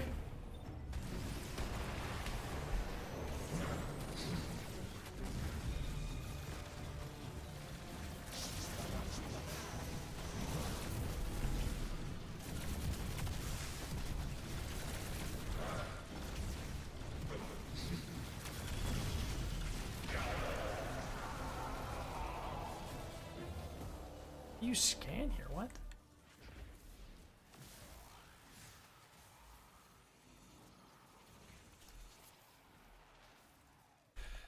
Alrighty, well, I'm hungry as shit.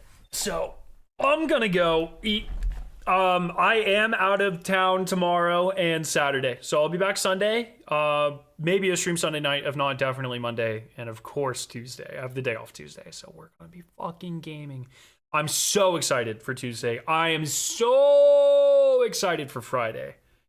No. I'm gonna go eat a little healthier than Chipotle. We have chicken that I made last night. So, all right, everyone, have a great night. I love your faces. Thanks for hanging out, my friends. I will see you in a couple days, and stuff's about to get very good for a little bit, at least for a couple weeks, which I'm excited about. So, all right, everyone, have a great night. Love your faces. Peace. See ya.